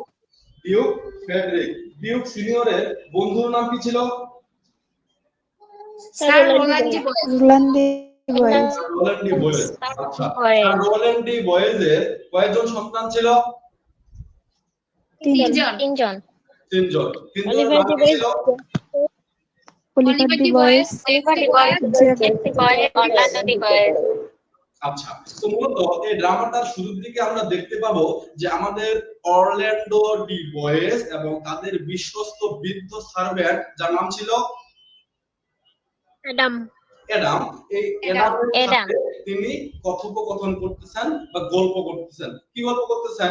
তিনি তার যে ভাই অলিভার ডি বয়েজ, তার বড় ভাই তার প্রতি কিরকম অবিচার করতেছে, তার সাথে কিরকম ব্যবহার করতেছে, তার সম্পত্তি থেকে তাকে কিভাবে বঞ্চিত করছে, তাকে ঠিকমতো পোশাক দেয় না, তাকে হচ্ছে যে মাঠের মধ্যে কাজ করায়, তাকে সবসময় বোকাঝোকা করে, এই বিষয়গুলো নিয়ে তার হচ্ছে যে বিশ্বস্ত সার্ভেন্ট অ্যাডামের সাথে গল্প করতেছে। তো অ্যাডামের সাথে যখন গল্প করে এরকম সময় দেখা যায় যে অলিভার তিনি সেখানে আসতেছেন। তো তিনি সেখানে যখন আসেন তখন অরল্যান্ডো বলেন যে অ্যাডাম তুমি একটু সাইডে যাও, দেখো যে আসলে সে আমাকে কি বলতেছে। তো অলিভার ডি বয়েজ তিনি অরল্যান্ডোর কাছে এসে কিন্তু বকাঝকা করা শুরু করে যে অরল্যান্ডো তোর কোনো কাজ কাম নাই, সারাদিন শুধু হচ্ছে যে দেখে তুই গল্প করিস, বসে বসে থাকিস, এরকম করে বকা দিচ্ছে। এখন বকা যখন দেয় তখন অরল্যান্ডো কিন্তু পাল্টা জবাব দেওয়া শুরু করছে যে আমি কি করব, তুই তো আমাকে কোনো শিক্ষা দীক্ষা দিস নাই, সবসময় আমার প্রতি অবিচার করছিস, আমার বাবার সম্পত্তির ভাগ তুই আমাকে ঠিক মতো দিস নাই, এভাবে সে বলে।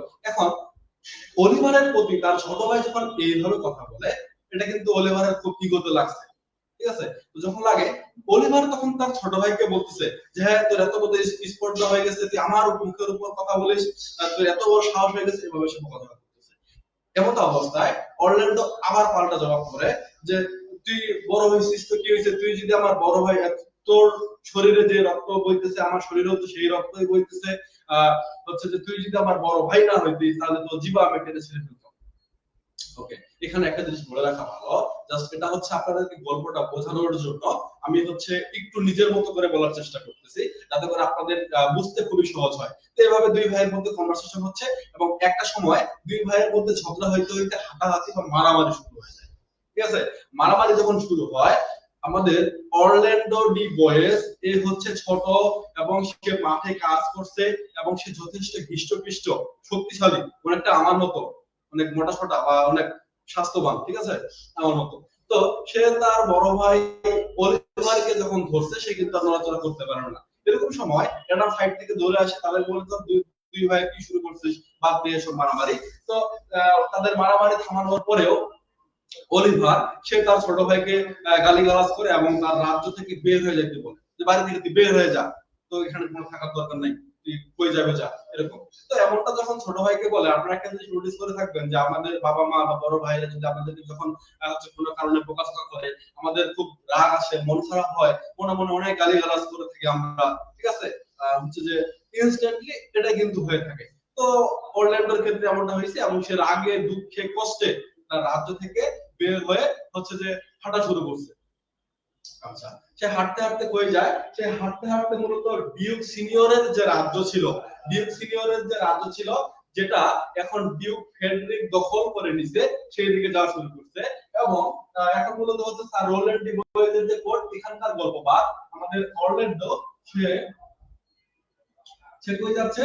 সে হচ্ছে আমাদের ডিউক ফ্রেডরিকের যে কোর্ট সেখানে যাচ্ছে। এখন সেখানে হচ্ছে কি, সেখানে প্রতি বছরই মূলত হচ্ছে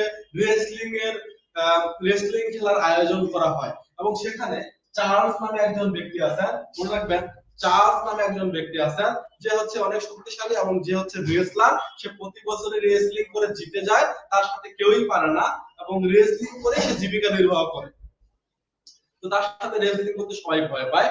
তো আমাদের এই যে অরল্যান্ডো, এই অরল্যান্ডো খুব কষ্ট পেয়ে বাড়ি থেকে বের হয়ে সে সিদ্ধান্ত নিয়েছে এই যে চার্লস, এই চার্লসের সাথে তিনি রেসলিং করবেন।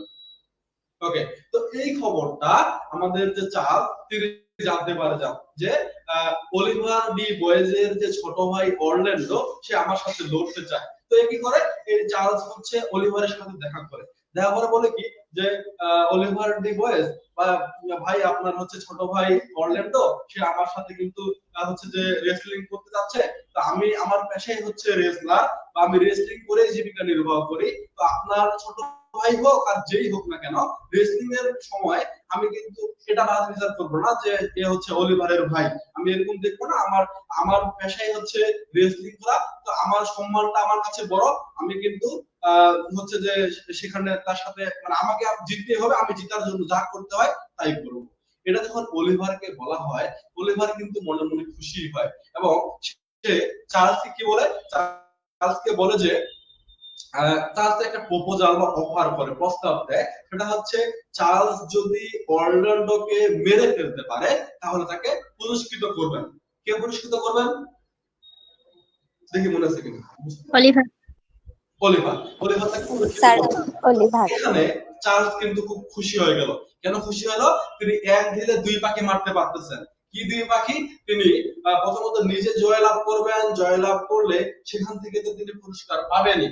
দ্বিতীয়ত তিনি অরল্যান্ডোকে হত্যা করতে পারলে অলিভার তাকে আবার অন্যভাবে পুরস্কৃত করবে, তাহলে তার ডাবল লাভ। তো সেও খুশি হয়ে ফিরে আসলো। তারপরে হচ্ছে সেখানে রেসলিং শুরু হয়ে গেল। হচ্ছে যে ডিউক ফ্রেডরিকের যে কোর্ট সেখানে হচ্ছে যে রেসলিং শুরু হলো এবং শুরুতেই আমরা দেখতে পাবো যে একজন কৃষক, তার তিনজন ছেলে সন্তান, তার 3 সান, এই তিনজন ছেলের সাথে আমাদের চার্লসের রেসলিং হয় এবং এই রেসলিং এ এই তিনজন কৃষকের তিনজন ছেলে সবারই কিন্তু হাড়গোড় ভেঙে যায়, একদম খুব খারাপ একটা অবস্থা হয়। যেখানে দেখা যায় যে এই বৃদ্ধ কৃষক তার ছেলেগুলোকে টেনে হেঁচড়ে নিয়ে যাচ্ছে বাড়িতে, খুব খারাপ একটা অবস্থা। এবং এরপরে সেকেন্ড স্টেপে মূলত হচ্ছে আমাদের অরল্যান্ডোর সাথে চার্লসের ফাইটিং হবে। তো যেহেতু সেখানে অলরেডি তিনজনের সাথে রেসলিং হয়ে গেছে, সেটার অবস্থা মোটামুটি রেসলিং এর যে মাঠটা বা যে জায়গায় রেসলিং হয়েছে অবস্থা খারাপ। তো তাদের উঠানে, প্রাসাদের উঠানে সেখানে অরল্যান্ডো এবং হচ্ছে চার্লসের মধ্যে ফাইটিংটা সেই জায়গায় সংগঠিত হবে, অনুষ্ঠিত হবে। তো সেখানে চার্লস মূলত বাইরে আসে এবং সেখানেই প্রথম আমাদের রোজালিন্ড এবং সিরিয়ার সাথে রোজালিন্ড এবং সিরিয়ার সাথে অরল্যান্ডোর দেখা হয় এবং প্রথম দেখায় অরল্যান্ডো রোজালিন্ডের প্রেমে পড়ে যান এবং রোজালিন্ডও কিন্তু অরল্যান্ডোকে ভালো লাগে। আচ্ছা, অরল্যান্ডো এবং রোজালিন্ডের প্রথম দেখা, লাভ এট ফার্স্ট সাইট, প্রথম দেখায় প্রেম। আমাদের অরল্যান্ডো রোজালিন্ডের প্রেমে কিন্তু একরকম পড়ে যায়। আচ্ছা, এখন রোজালিন্ড যখন অরল্যান্ডোকে দেখতে পান এবং জানেন যে অরল্যান্ডো চার্লসের সাথে ফাইট করতে যাচ্ছে, তখন রোজালিন্ড করে কি, সে অরল্যান্ডোকে নিষেধ করে যে আপনি তো অনেক তরুণ বা এই ইয়ং বয়সে নিজের জীবনটা কেন আপনি নষ্ট করতে যাচ্ছেন? নিজের জীবনটা নষ্ট করার কোনো মানে হয় না। আপনার সামনে অনেক সুন্দর ভবিষ্যৎ, আপনি শুধু শুধু তার সাথে যুদ্ধ করতে যাচ্ছেন বা লড়তে যাচ্ছেন। যখন এমনটা অরল্যান্ডোকে বলা হয়, অরল্যান্ডো তখন রিপ্লাই করে যে আমার এই জীবন থাকা আর না থাকা তো ভাই একই কথা।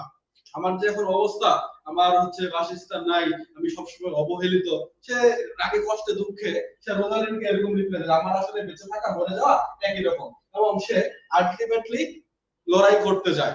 এবং আমাদের যে চার্লস, তিনি একজন রেসলার হইলেও মোটামুটি তার একটু বয়স বেশি ছিল। আর আমাদের অন্যদিকে অরল্যান্ডো, সে কিন্তু একজন স্বাস্থ্যবান, যেহেতু সে কৃষি কাজ করতো, অনেক শক্তিশালী ছিল এবং সে হচ্ছে একজন তরুণ বয়সের। তো দেখা গেছে যে এই যে লড়াইটা হয়, এই লড়াইটাতে সে কিন্তু চার্লসকে হারিয়ে দিতে পারে ফর দ্য ফার্স্ট টাইম। এর আগে চার্লসকে কেউই কখনো হারাইতে পারে নাই। এই আমাদের অরল্যান্ডো, এই অরল্যান্ডোই কিন্তু সর্বপ্রথম চার্লসকে হারিয়ে দেন। আচ্ছা, যখন চার্লসকে হারায় দেওয়ার পরে তার সাথে রোজালিন্ডের কথা হয়। রোজালিন্ড তার পরিচয় জানতে চায় এবং যখন সে তার বাবার নাম বলে, অরল্যান্ডো তার বাবার নাম বলে, তখন রোজালিন্ড জানতে পারে মূলত হচ্ছে তার বাবা ছিল ডিউক সিনিয়রের বন্ধু। তার মানে অরল্যান্ডো হচ্ছে তার বাবার বন্ধুর ছেলে। এটা যখন জানতে পারে তখন কিন্তু রোজালিন্ডও তার প্রেমে পড়ে যায়। এবং এই বিষয়টা থেকে সিলিয়া আবার রোজালিন্ডকে জিজ্ঞেস করে যে পৃথিবীতে এত সুন্দর সুন্দর এত ভালো ভালো লোকজন থাকতে তুই কেন অরল্যান্ডোর প্রেমে পড়লি? তো রোজালিন্ড এই রিপ্লাইটাই দেয় যে আসলে অরল্যান্ডো হচ্ছে তার বাবার বন্ধুর ছেলে এবং সে দেখতেও সুদর্শন, সে কারণে রোজালিন্ড তার প্রেমে পড়ে গেছে। এবং সে যে যুদ্ধটা বা লড়াইটাতে যে জয়লাভ করলো, এই কারণে রোজালিন্ড তার গলার মধ্যে যে হচ্ছে যে মালা ছিল মূলত, এটা অরল্যান্ডোকে গিফট করে দেয়। ওকে, কথা বুঝতে পারতেছেন নাকি বিরক্ত লাগতেছে ভাই? বুঝতে পারছি। বিরক্ত হচ্ছেন না তো? জি না ভাইয়া। ওকে, আশা করি শেষ পর্যন্ত থাকবেন। বিরক্ত লাগার কথা না, গুরুত্বপূর্ণ আলোচনা। ওকে,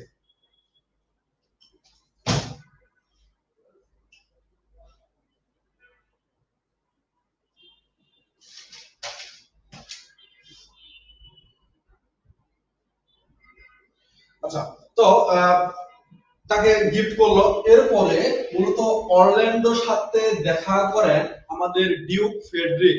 ডিউক ফ্রেডরিক কেন দেখা করেন? ডিউক ফ্রেডরিক সেও আসলে খুশি হয়, আবার অনেকটা অবাক হয় যে চার্লস রেসলারকে এর আগে কেউই হারাইতে পারে নাই, ফর দ্য ফার্স্ট টাইম হচ্ছে আমাদের যে অরল্যান্ডো সে তাকে হারাইতে পারছে। তার সাথে কথা বলতে আসে। যখন তার সাথে কথা বলে, তার পরিচয় জানতে চাইলে সে জানতে পারে যে আমাদের অরল্যান্ডো সে হচ্ছে স্যার রোল্যান্ড ডি বয়েজের ছেলে। দেখেন এখানে বিষয়টা খুব গুরুত্বপূর্ণ, সে হচ্ছে স্যার রোল্যান্ড ডি বয়েজের ছেলে। Sir Rowland de Boys. আচ্ছা, এখন বলতে হবে এই স্যার রোল্যান্ড ডি বয়েজ কে ছিলেন? ডিউক সিনিয়রের ফ্রেন্ড। ডিউক সিনিয়র কে ছিলেন? রোজালিন্ডের বাবা আর ডিউক ফ্রেডরিকের ভাই। ডিউক ফ্রেডরিকের ভাই। ভাইয়ের পাশাপাশি তিনি আর কি ছিলেন? শত্রু ছিলেন। শত্রুই তো, সে কারণে তাকে বের করে দেওয়া হয়েছে। তার মানে ডিউক সিনিয়র হচ্ছে ডিউক ফ্রেডরিকের শত্রু।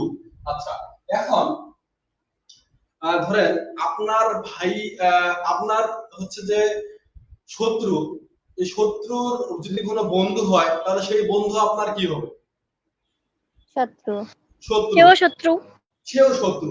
ঠিক একই জিনিস আমাদের ডিউক ফ্রেডরিকের চিন্তা ভাবনাতেও আছে, বা সেও এরকম ভাবে ভাবেন যে হচ্ছে ডিউক সিনিয়র যেহেতু আমার শত্রু, শত্রুর বন্ধু হচ্ছে আমার শত্রু। এবং শত্রুর ছেলে তাহলে কি হবে? শত্রুর ছেলে শত্রু। শত্রুর ছেলেও শত্রু। যেহেতু শত্রুর ছেলে অরল্যান্ডো, তাহলে সেও শত্রু। এই কারণে আমাদের হচ্ছে যে ডিউক ফ্রেডরিক তিনি হচ্ছে অরল্যান্ডোকে হত্যা করার একটা পরিকল্পনা করেন।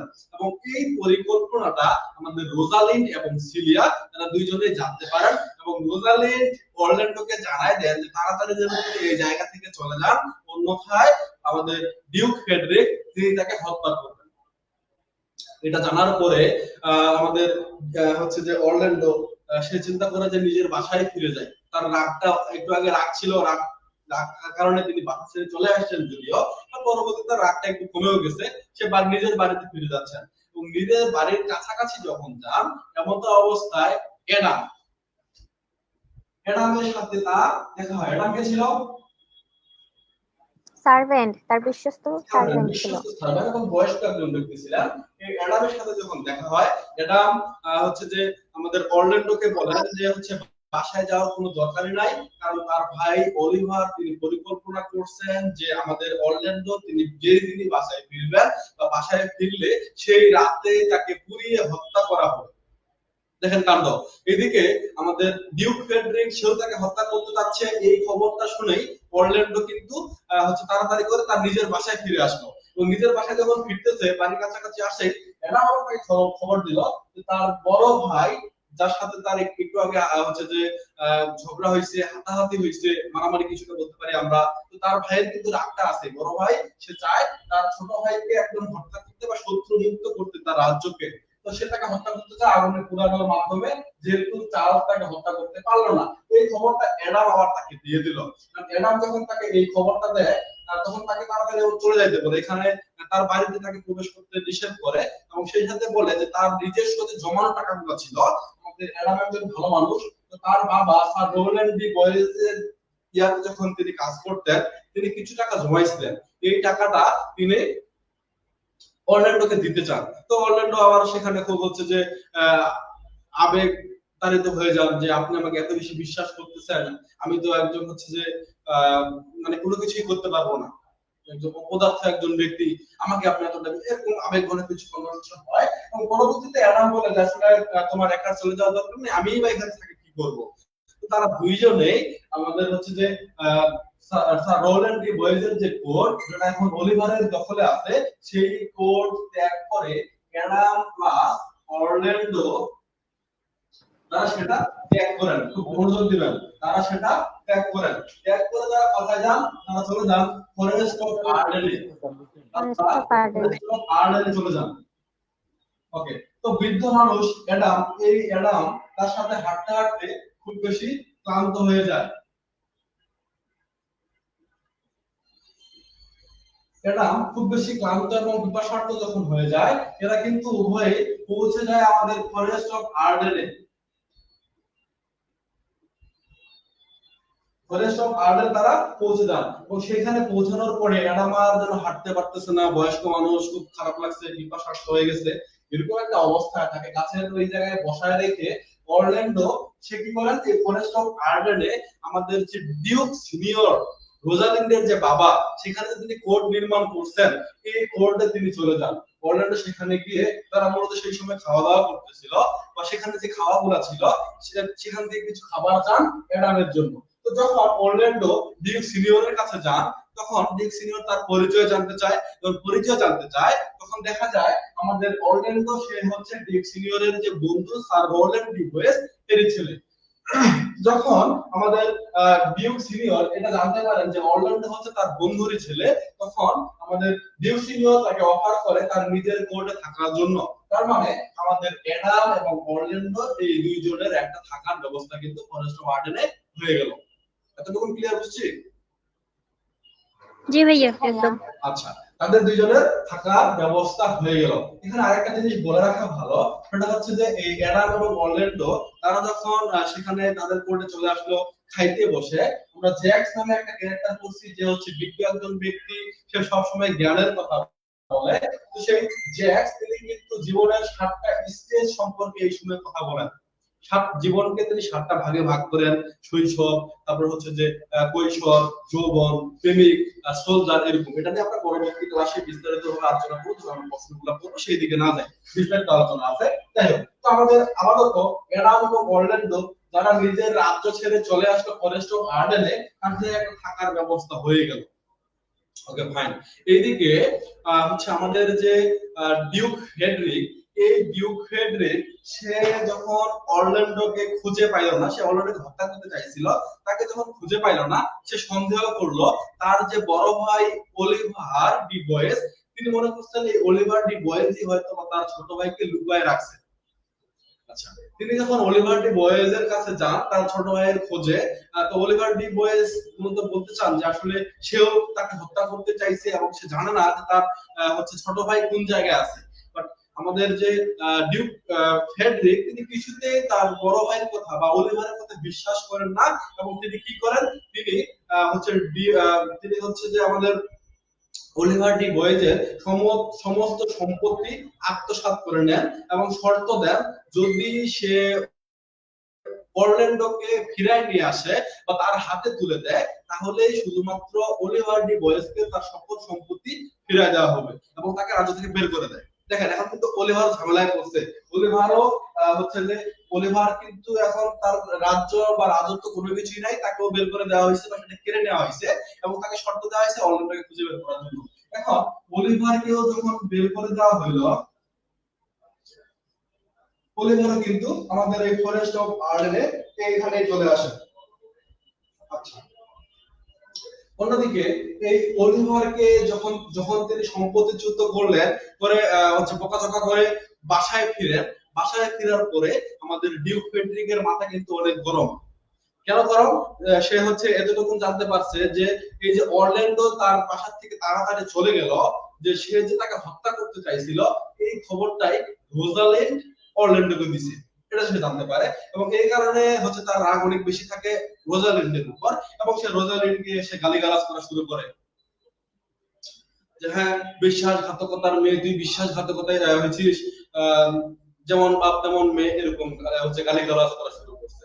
তখন রোজালিন্ড এ হচ্ছে আমাদের বুদ্ধিমতী, উপস্থিত বুদ্ধি ক্ষমতা সম্পন্ন একজন মেয়ে এবং সে বাস্তববাদী, তো সেও কিন্তু পাল্টা জবাব দেওয়া শুরু করে যে কে বিশ্বাসঘাতক? আমি বিশ্বাসঘাতক না, আমার বাবা বিশ্বাসঘাতক না, বরং বিশ্বাসঘাতক তো আপনি ষড়যন্ত্র করে আমার বাবাকে রাজ্য ছাড়া করছেন।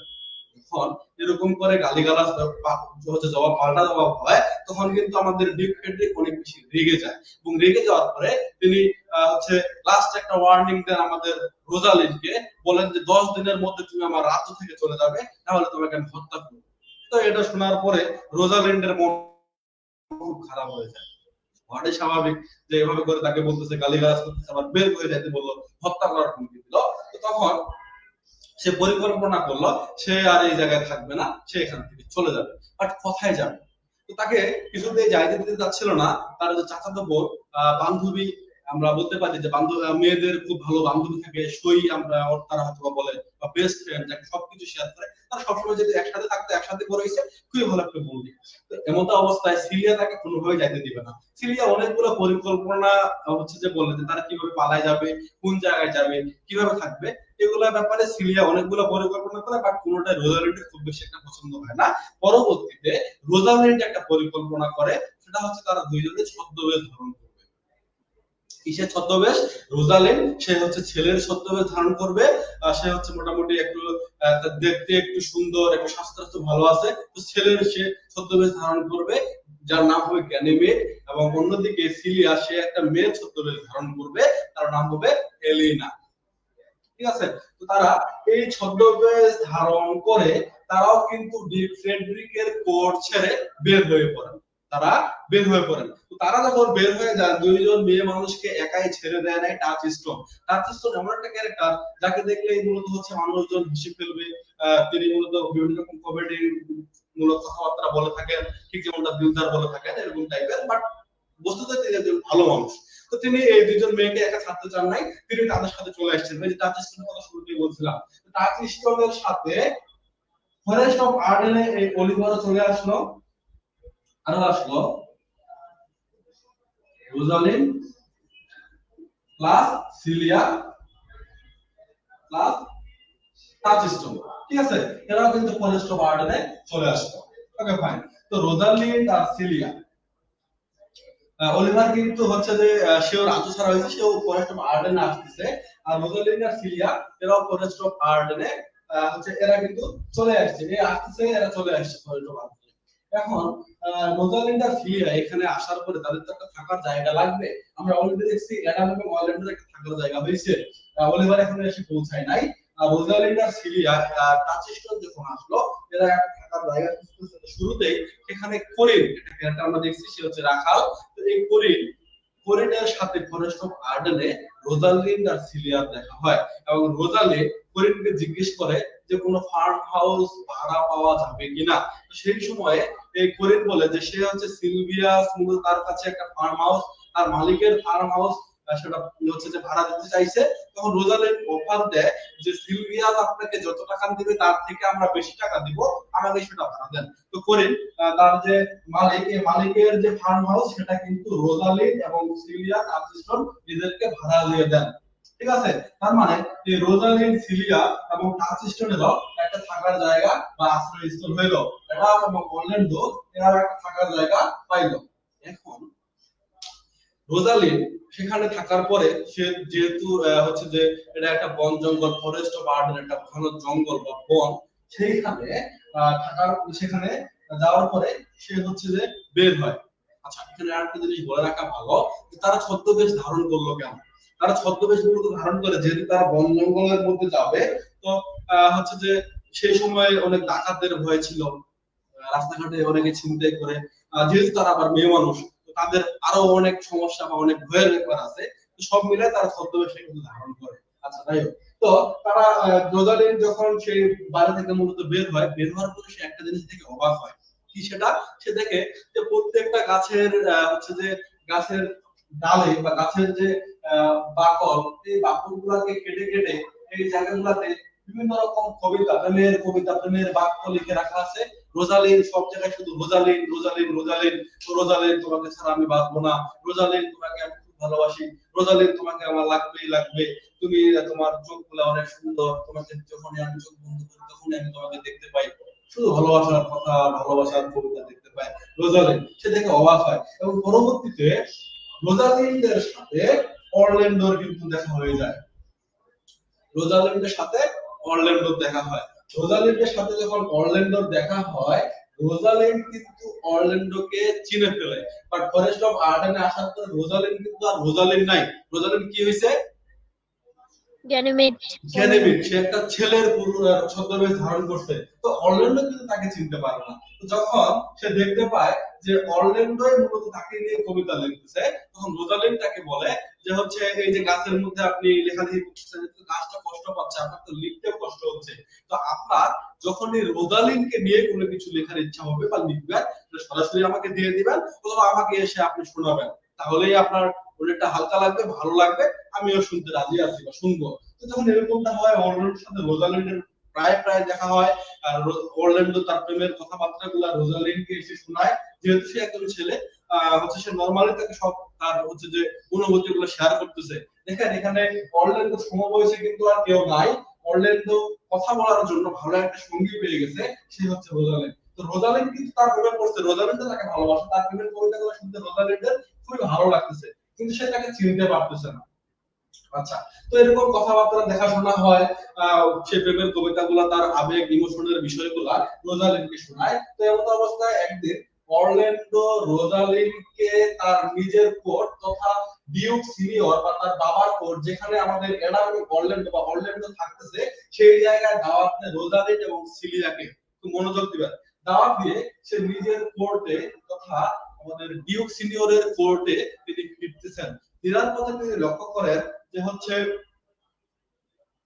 একটা ঝোপের ধারে সেখানে একজন মানুষ শুয়ে ঘুমায় আছেন এবং সেখানে একটা সাপ ফনা তুলে আছে, একটা সাপ ফনা তুলে আছে তাকে ছোবল দেওয়ার জন্য। তো এটা দেখে আসলে অরল্যান্ডো থমকে দাঁড়ায় যে আসলে ছোবল দিবে হয়তো বা, বাট সাপটা তাকে দেখে কিন্তু সেখান থেকে সরে যায় এবং সে একটু পরে লক্ষ্য করে তার পাশে ঝোপের ধারে একটা ক্ষুধার্ত সিংহ একদম টার্গেট করে আছে, যে সে হচ্ছে এখনই তার উপরে ঝাঁপাই পড়বে এবং তাকে খেয়ে ফেলবে সিংহ। এখন সে চিন্তা করে সে লোকটাকে বাঁচাবে। যখন একটু কাছাকাছি যায়, লোকটাকে দেখতে পায়, তখন কিন্তু সে দেখতে পায় এটা হচ্ছে তার নিজেরই ভাই, বড় ভাই অলিভার, যে কিনা তার সাথে ষড়যন্ত্র করছে, যে সারা জীবনে তাকে অনেক কষ্ট দিছে, তার প্রতি অন্যায় করছে তার বড় ভাই। এটা দেখার পরে সে সাময়িকভাবে চিন্তা করে যে এ আমার সাথে এত অবিচার করছে, না আমি তাকে বাঁচাবো না।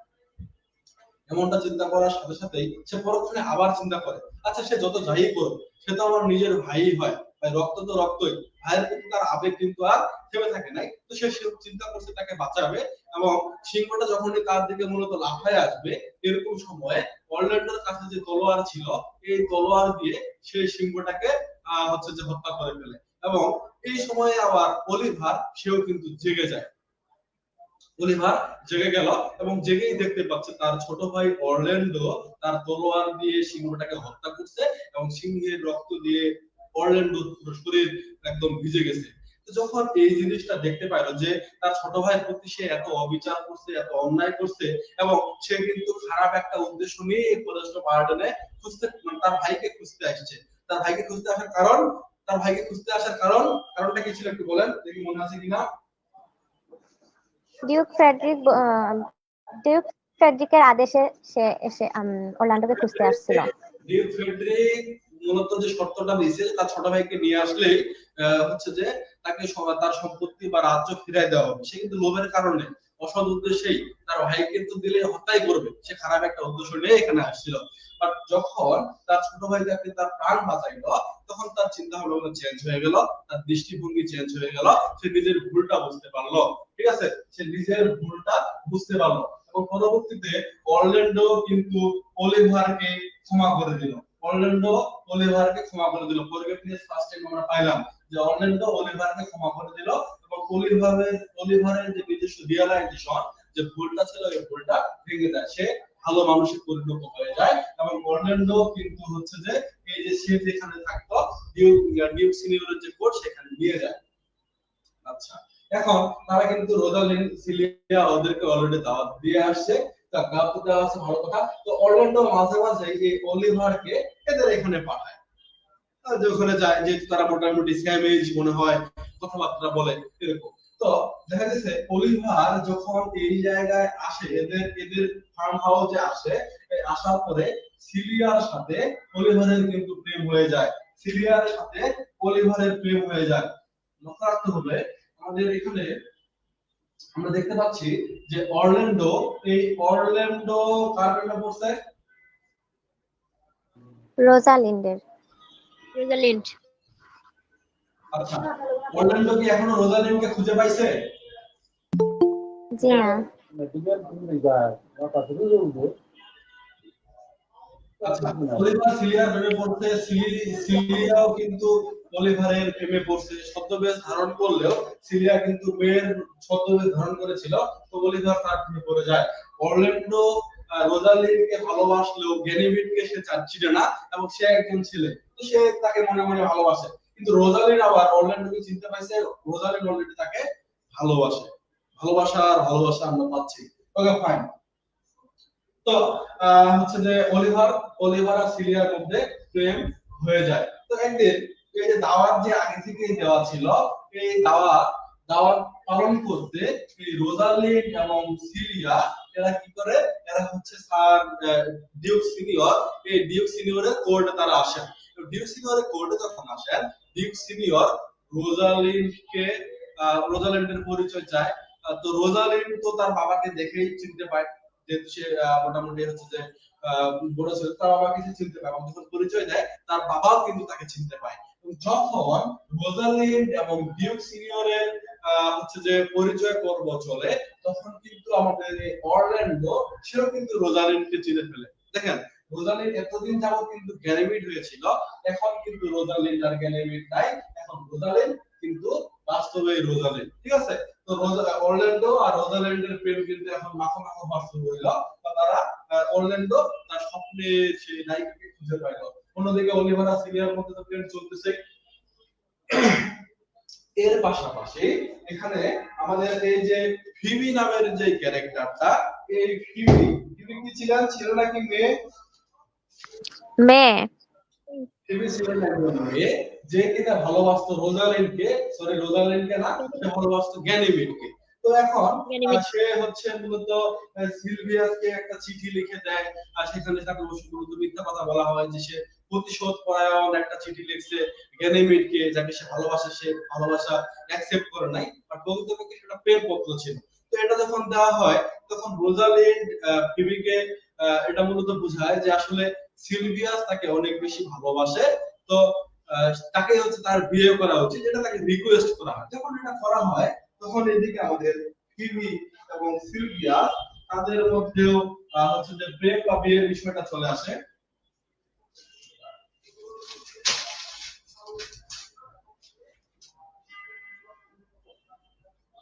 ভাই বুঝতে পারতেছেন কথাবার্তা নাকি বিরক্ত হচ্ছেন?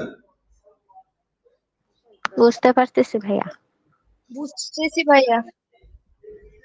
মনোযোগ থাকলে অবশ্যই বুঝবেন, যাদের মনোযোগ বা হচ্ছে যে আহ, মনোযোগ কম, ইচ্ছা শক্তি কম, তারা ভাই শেষ পর্যন্ত থাকতে পারবে না, এটা বাস্তব কথা। এটা হয়েই থাকে, সবসময় হয়েছে। যারা থাকবে না তারা হচ্ছে পাতা ধান, যারা থাকবে তারা হচ্ছে ধান। এই নিয়ম, সবাই থাকতে পারবে না। ওকে ফাইন, আর বেশি সময় নিব না, মোটামুটি অনেক বেঁচে গেছে, বেশি সময় নিব না, খুব তাড়াতাড়ি শেষ করবো। দেখেন ফিবি আর সিলভিয়া, এদের মধ্যেও একটা হচ্ছে যে আন্ডারস্ট্যান্ডিং হয়ে যায়। কেউ রোজালিনকে যেহেতু সে বা গ্যানিমিডকে একটা ভালোবাসতে তার কথা শুনে সে সিলভিয়াসের দিকে কারণ হচ্ছে যে সেদিকে চলে যায়, সে তাকে বিয়ে করে দেওয়ার একটা অবস্থা। অন্যদিকে আমাদের এই যে অদ্রি অদ্রি আর হচ্ছে টাচস্টোন, এদের মধ্যে টাচস্টোন। বিয়ে হবে, ঠিক আছে? তো বিয়ে এরকম সবার এই যে চারটা কাপল আমরা এখানে পাবো, Orlando Rosalind, Oliver Celia, Phoebe Silvius, তারপর হচ্ছে অড্রি আর টাচস্টোন। এই চারটা কাপল টোটাল হচ্ছে 8 জনের বিয়ে হবে, এরকম একটা অবস্থা। এই সময়ে আমাদের ডিপ সিনিয়রের যে হচ্ছে খাস একজন মানুষ ছিল, যার নাম হচ্ছে জ্যাক্স। এই জ্যাক্স খুব তাড়াহুড়া করে তাদের দিকে আসে, মানে বিয়ে হবে সবারই, সেখানে আসে। আসার পর খবর দেয় যে ডিউক ফ্রেডরিক, এই ডিউক ফ্রেডরিক এই ফরেস্ট অফ আর্ডেনের দিকে লোকজন নিয়ে আসতেছে। পরবর্তীতে সে এটা জানায় যে হচ্ছে ডিউক ফ্রেডরিক সে মূলত তার বড় ভাইয়ের সম্পত্তি যে আত্মসাৎ করছিল, সেই সব সম্পত্তি তার বড় ভাইয়ের নামে করে দিছে, এবং সে এখন ধর্ম প্রচার করতে চায়। তিনি এখন ভালো মানুষে পরিণত হয়ে গেছেন, এবং পরবর্তীতে সে ডিউক সিনিয়রকে এটা রিকোয়েস্ট করেন যে সে যেন তার ছোট ভাইকে ক্ষমা করে দেয়, ঠিক আছে? তো কিছুক্ষণ পরে দেখা যায় সেখানে হচ্ছে ডিউক ফ্রেডরিক এবং তার সাথে লোকজনরা তারা হচ্ছে ফরেস্ট অফ আর্ডেনে চলে আসেন, এবং ফরেস্ট অফ আর্ডেনে চলে আসার পরে তার বড় ভাই ডিক সিনিয়র তাকে ক্ষমা করে দেয়। ক্ষমা করে দেওয়ার পরে সবার সাথে সবার মীমাংসা হয়ে গেল, এবং সব শেষে এই চারটা কাপলের বিয়ে হওয়ার মাধ্যমে আমাদের এই মূলত যে drama as you like it, এই ড্রামাটা শেষ হয়ে যায়। বুঝতে পারলাম গল্পটা? জি ভাইয়া। জি ভাইয়া, বুঝতে পারছি। একদম ক্লিয়ার, ভেজাল আছে? একদম ক্লিয়ার। একদম ক্লিয়ার ভাইয়া। আচ্ছা, খুবই ভালো। এখন দেখেন এখানে আরো কিছু কথা বলি, তারপরে আমি শেষ করবো। আজকে আমরা প্রশ্ন করবো না, নাকি প্রশ্ন করাই দেবো? না ভাইয়া, আজকে না। আজকে না ভাইয়া। আচ্ছা, তাহলে আমরা প্রশ্নটা আগামী দিনে, তারপরের দিনে আমরা করে ফেলবো, সমস্যা নাই। একটু প্রশ্ন বেশি হলে অসুবিধা নেই। এখন আসেন, দেখেন এই যে ফরেস্ট অফ আর্ডেন, দেখেন এই যে এত ঝামেলা, এত কলহ, এত দ্বন্দ্ব, মারামারি, যা কিছু হয়েছে, সবকিছুর পরে সবাই কিন্তু ফরেস্ট অফ আর্ডেনেই আসলো। ফরেস্ট অফ আর্ডেন এখানে শেক্সপিয়ার সবাইকে নিয়ে আসলেন, বা হচ্ছে যেখানে ঘটনা প্রবাহ এখানে আমরা দেখতে পাই, সবাই ফরেস্ট অফ আর্ডেনে আসলো, এবং আসার পরে সব শেষে সবার মধ্যে একটা মীমাংসা হইলো এবং একটা হ্যাপি এন্ডিং হইলো। এই থেকে আমরা কি বলতে পারি? এই যে ফরেস্ট অফ আর্ডেন বা এই যে নেচার, এই নেচারের প্রকৃতির মধ্যেই মূলত এই সকল সমস্যার সমাধান আমরা এই জিনিসটা এর মধ্যে খুঁজে পাই, ঠিক আছে? এখানে প্রকৃতির মধ্যে সমস্যার সমাধান হয়ে গেল। এবং এই যে জ্যাক্সের কথা এর আগে বলছি, তিনি হচ্ছে একজন জ্ঞানী মানুষ। তিনি জীবনটাকে 7টা ভাগে ভাগ করেন। এই 7টা ধাপ নিয়ে আমরা নেক্সট ক্লাসগুলোতে আলোচনা করব, সমস্যা নাই। তো এই আমাদের এজ ইউ লাইক ইট, এই টোটাল ড্রামাতে আমরা কয়েকটা জিনিস পাইলাম। আমরা আরেকটু মিলাই নেই, তারপর ক্লাসটা শেষ করবো। আরেকটু কিছুক্ষণ থাকেন। এখানে আমরা প্রথমত ভালোবাসার বিষয়টা পাইছি।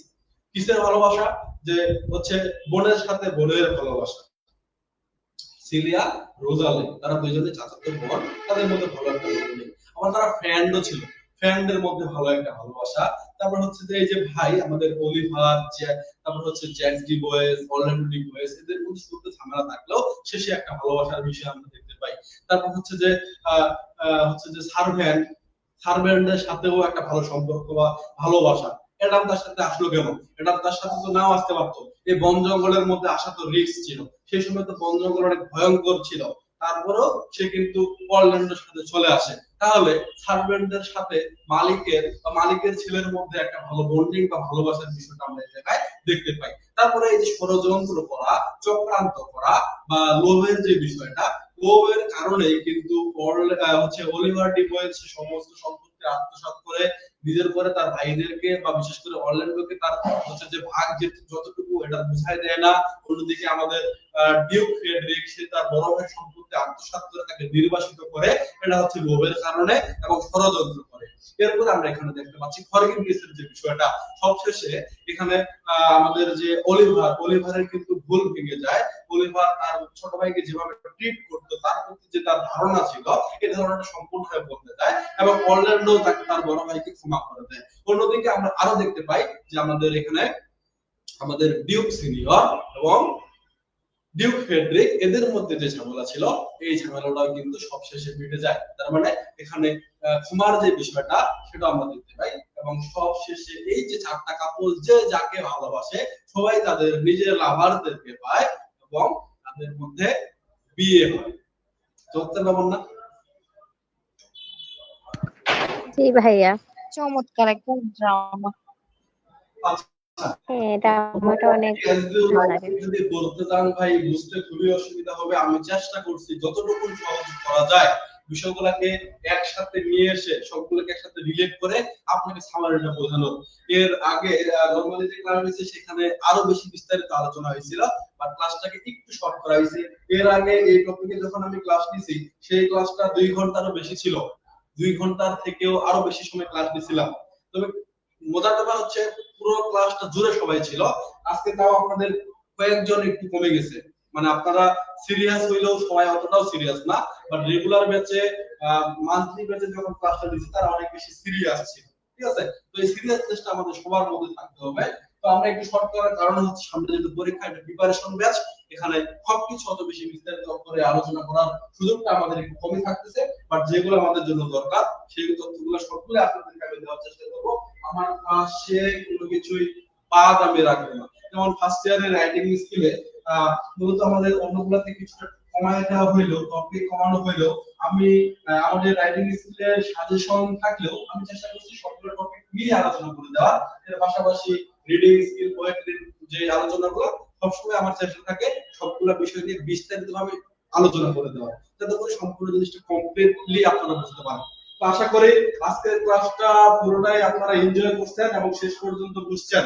যদি বুঝে থাকেন একটু আমাকে জানান, কারণ এতক্ষণ কথা বলার পরে এতটুকুই হচ্ছে আমার আপনাদের কাছ থেকে পাওয়া, এটাই আমার শান্তি হয়ে থাকবে যে আপনারা বুঝতে পারছেন কিনা। একটু জানান, যারা লাইভে আছেন কমেন্ট করেন, যারা ভিডিও আছেন একটু জানান ক্লাস কেমন লাগলো, বুঝতে পারছেন। অনেক ভালোভাবে বুঝছি ভাইয়া। ক্লাস অনেক ভালো লাগছে, একদম মাথায় গেঁথে গেছে গল্পটা। হ্যাঁ, প্রথমে যদিও বিস্তারিত আলোচনা হয়েছিল কিন্তু এখন আবার রিভাইজ হয়েছে তো আরো ক্লিয়ার হয়ে গেছে। আর কোনো ঝামেলা থাকারই কথা না, একদমই ক্লিয়ার। ওকে, যারা লাইভে দেখছেন তারাও কমেন্ট করতেছে, সবাই কমেন্ট করেন, একটু আমি আপনাদের কমেন্টগুলো দেখতেছি। ঠিক আছে, আপনাদের পরীক্ষা যেহেতু সামনে, অলরেডি ফর্ম ফিল আপ শুরু হয়ে গেছে। সবাই ফর্ম ফিল আপ করছেন? কে ফর্ম ফিল আপ করছেন? হ্যান্ডেজ করেন দেখি। জি ভাইয়া। ওকে, আজকে কিন্তু আপনাদের যে সিনিয়র ভাইয়া এবং আপুরা থার্ড ইয়ারের রেজাল্ট দিয়ে দিছে, জানেন খবর? জি ভাইয়া। তৃতীয় বর্ষের রেজাল্ট আজকে হয়ে গেল, আপনাদের ফর্ম ফিল আপ শুরু হয়ে গেছে। আশা করা যায় যে পরীক্ষাগুলো এই বছর হয়তো বা হবে না, জানুয়ারি তারপরে হয়তো হবে। সমস্যা নাই, আপনারা ক্লাস করতে থাকেন। এর আগে আমি আপনাদের ক্লাস নিলাম হচ্ছে লিটারেচারের পরীক্ষা হয়েছে না? জি ভাইয়া। জি ভাইয়া। রেজাল্ট দিছি না আমি? জি ভাইয়া। আচ্ছা, আমাদের আজকে একটা ক্লাস হইলো, কালকে আছে, তারপরের দিনে আছে, এবং যে ডেটে আপনাদের পরীক্ষা হওয়ার কথা সেই ডেটে পরীক্ষা হবে এবং আমার পরীক্ষা হলে সাথে সাথে আপনারা রেজাল্ট পেয়ে যাবেন, সমস্যা নাই। বাকি যেগুলো আছে সেগুলো রেজাল্ট দিয়ে দেওয়ার কথা বলে দিচ্ছি, খুব তাড়াতাড়ি দিয়ে দেওয়া হবে, সমস্যা নাই। পড়াশোনা করতে থাকেন, সিরিয়াসলি এখন থেকে সিরিয়াসলি পড়েন। এমনটা হওয়ার কারণ নাই যে পরীক্ষা হয়তো বা দেরিতে হবে, এগুলো মাথায় নেওয়ার কোনো কারণই নাই। আপনারা নিয়মিত হোমওয়ার্ক করেন, নিয়মিত পড়াশোনা করেন। আর আজকে আপনাদের ক্যারেক্টার এবং হচ্ছে যে সামারি এটা দিয়ে দিচ্ছি, নাকি আজকে রুটিনে যে প্রশ্নগুলো ছিল সেগুলো দিয়ে দিব? জানান। জি না ভাইয়া, ক্যারেক্টার গুলা দেন, আর যেদিন ভাইয়া প্রশ্নগুলা রুটিনের পড়াবেন প্রশ্নগুলো দিয়ে দেন, তাহলে ভালো হবে, নাইলে কালকে অনেক বেশি প্রশ্ন লেখা লাগবে। হ্যাঁ ভাইয়া দিয়ে দেন। আচ্ছা, আমি একটু করে তাহলে আপনাদের প্রশ্নটা দিয়ে দেই। আগামী দিনে এই প্রশ্নগুলো নিয়ে একটু আলোচনা করে দেব। সবগুলো প্রশ্ন নিয়ে আমরা আলোচনা করবো, সমস্যা নাই। আপনারা নিজেরা পড়েন, যতটুকু বুঝবেন না আমাকে জানালে সেগুলো নিয়ে আরো বেশি কথা বলার সুযোগ থাকবে। ওকে, তো কারণ না আমার আসলে প্রচন্ড গলা, তাহলে হোমওয়ার্ক কি থাকলো ভাইয়া? হোমওয়ার্কটা কি থাকলো? আমি যে প্রশ্ন দিয়ে দিচ্ছি সেটা নিজেরা পড়ে সেটাই লিখবেন, সেটাই হোমওয়ার্ক। প্রশ্নগুলো লিখলে আপনাদের সব থেকে বেশি এখন লাভ হবে, সেটাই লিখবেন। নাকি সামারি লিখবেন?